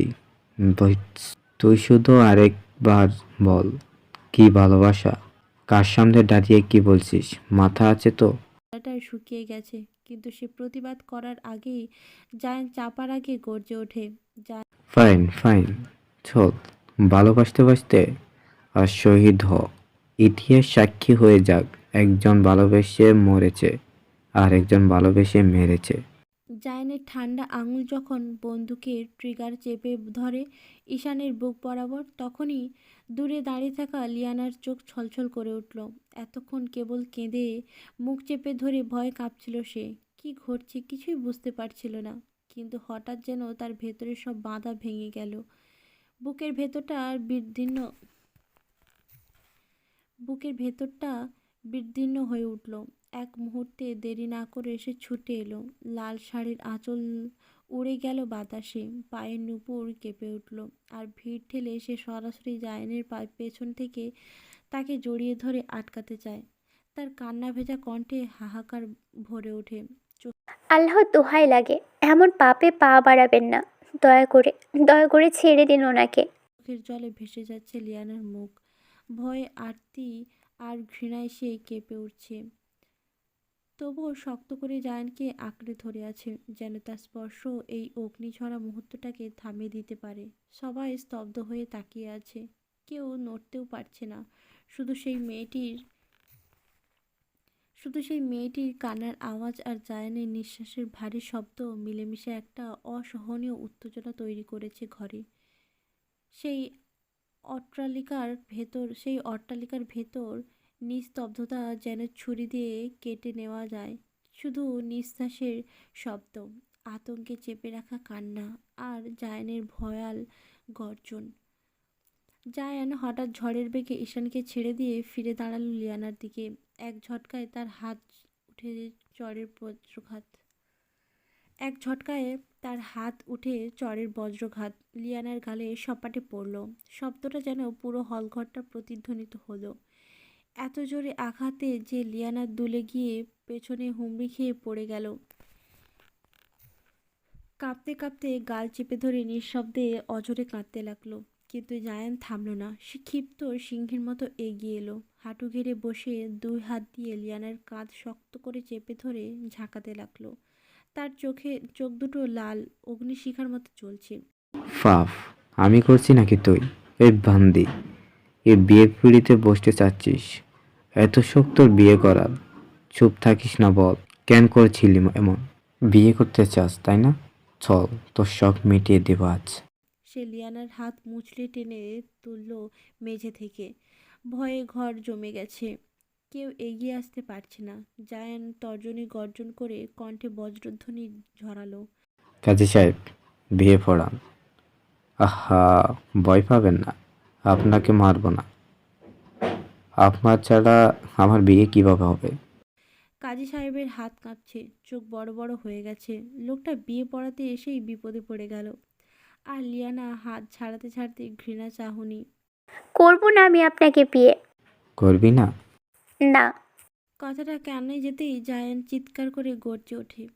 খোদার কসম, এই মুহূর্তে যদি তুই আমায় বিয়ে না করিস, আজ খানবাড়িতে 3টে লাশ পড়বে।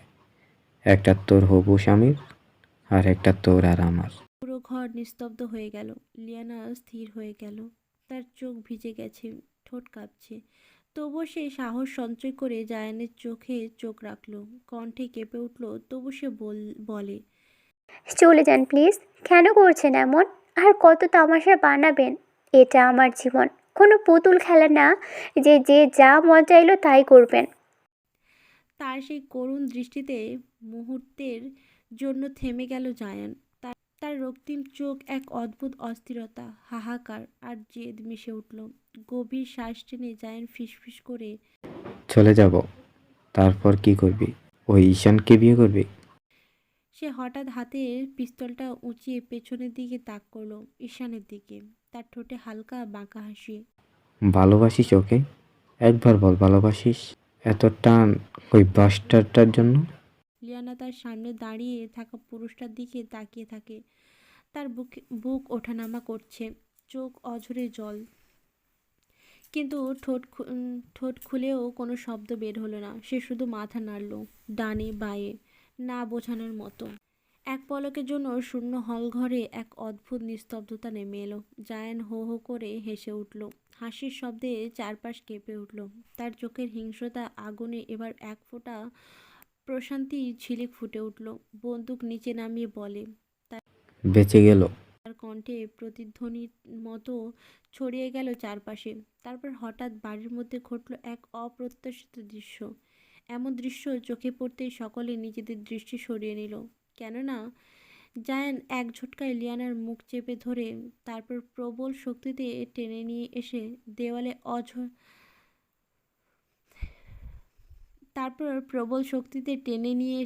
দেওয়ালে আছড়ে দিল।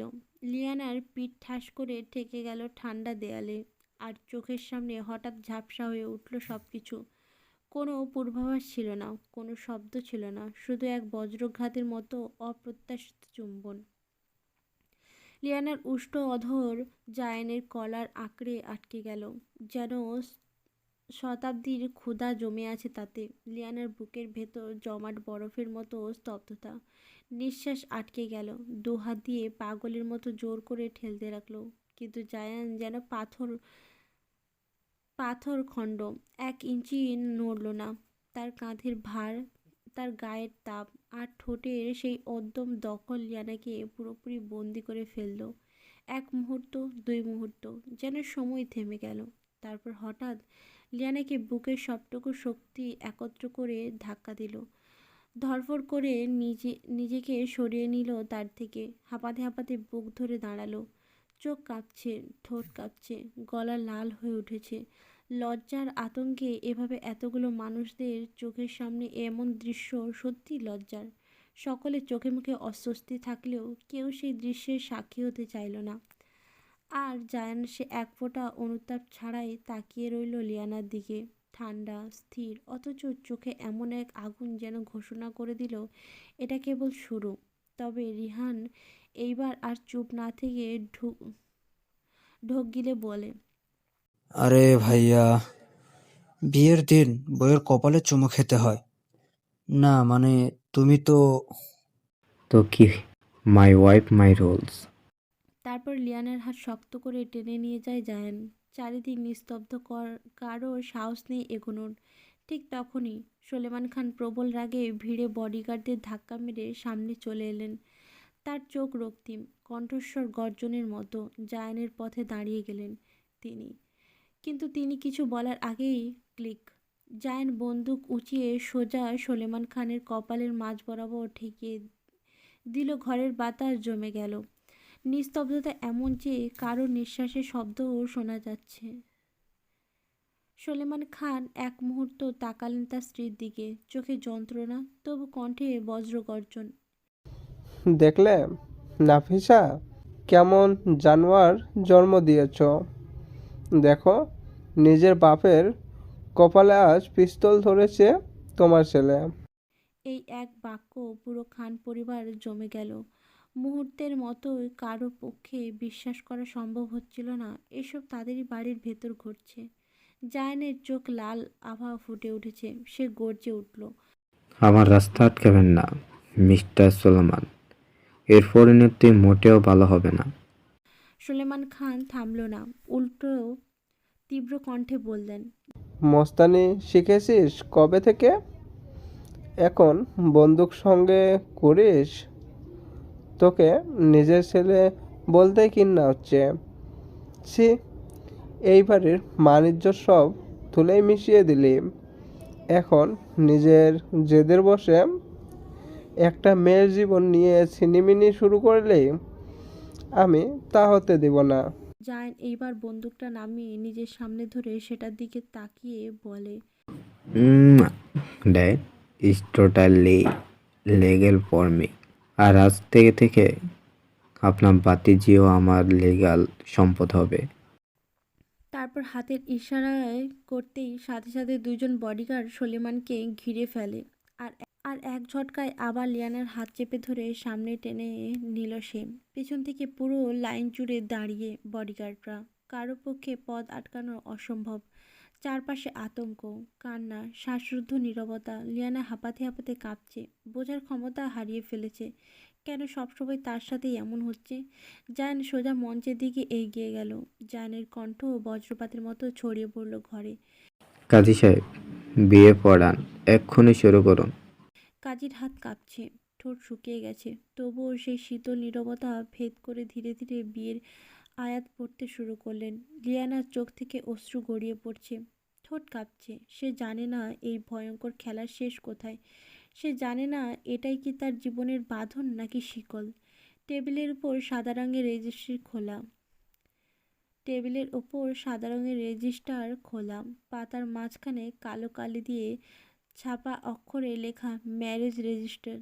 শব্দগুলো যেন লিয়ানার চোখের সামনে কুয়াশার মতো ভেসে উঠছে, আবার মিলিয়ে যাচ্ছে। পাশে কলমটা রাখা, একেবারে চুপচাপ, অথচ আজ তার ভার যেন হাজার মন। জায়ান ধীরে ধীরে কাগজের পাতা ঘুরিয়ে নিজে সাইন করে তার সামনে ঠেলে দিল। কোনো শব্দ নেই ঘরে, শুধু দেয়াল ঘড়ির টিকটিক শব্দটা কানে কাটার মতো বিঁধছে। লিয়ানার চোখে কাগজের অক্ষরগুলো ঝাপসা হয়ে গেছে। হাত দুটো এমন কাঁপছে যেন অচেনা কোনো ঝড় বয়ে গেছে শিরদাঁড়া বেয়ে। কলম ধরার শক্তি পর্যন্ত নেই তার আঙুলে। আঙুলের গিঁটগুলো সাদা হয়ে গেছে। আঁকড়ে ধরা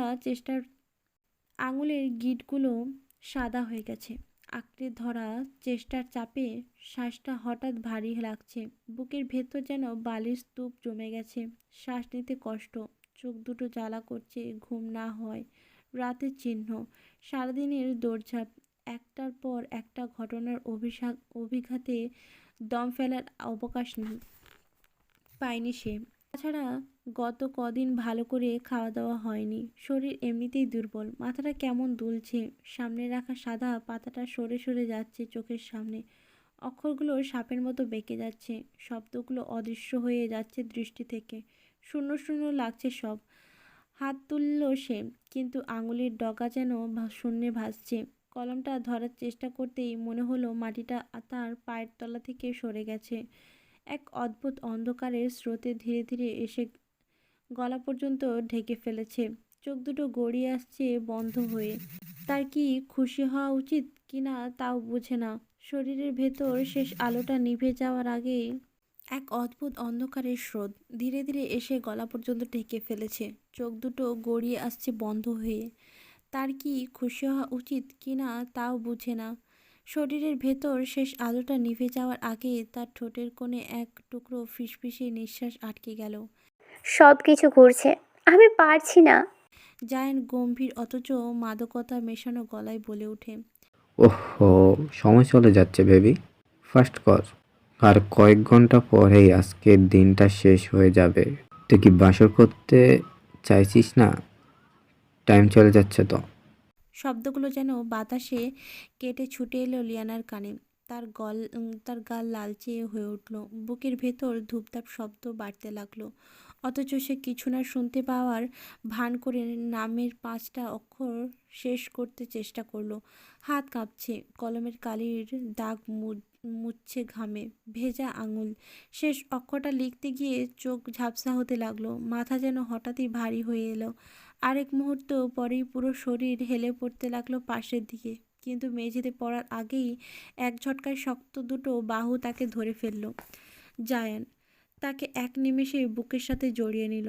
ধীরে ধীরে তাদের চারপাশের পৃথিবীকে ব্লার করে দিয়ে শুধু শোনা যাচ্ছে জায়ানের গভীর নিঃশ্বাস আর লিয়ানার অস্পষ্ট গুঞ্জন। অর্ধ চোখ খোলা। জায়ান কোনো কিছু না বলেই তাকে সোজা কোলে তুলে নেয়। তার হাতের মুঠোয় লিয়ানার কোমল শরীর নিস্তেজ হয়ে আছে। লম্বা চুলগুলো পাশে ঝুলছে। জায়ানের গম্ভীর মুখে কোনো ভাবের ছাপ নেই। হাতের রগগুলো টান টান, চোখে তীব্র আগুন। লিয়ানার দেহ এখন তার বাঁ হাতে ঝুলে আছে, নিস্তেজ। সে এক মুহূর্তও থামে না। নিঃশব্দে নিজের ব্লেজারের ভেতরে পকেট থেকে মোটা টাকার বান্ডেল টেনে বের করে।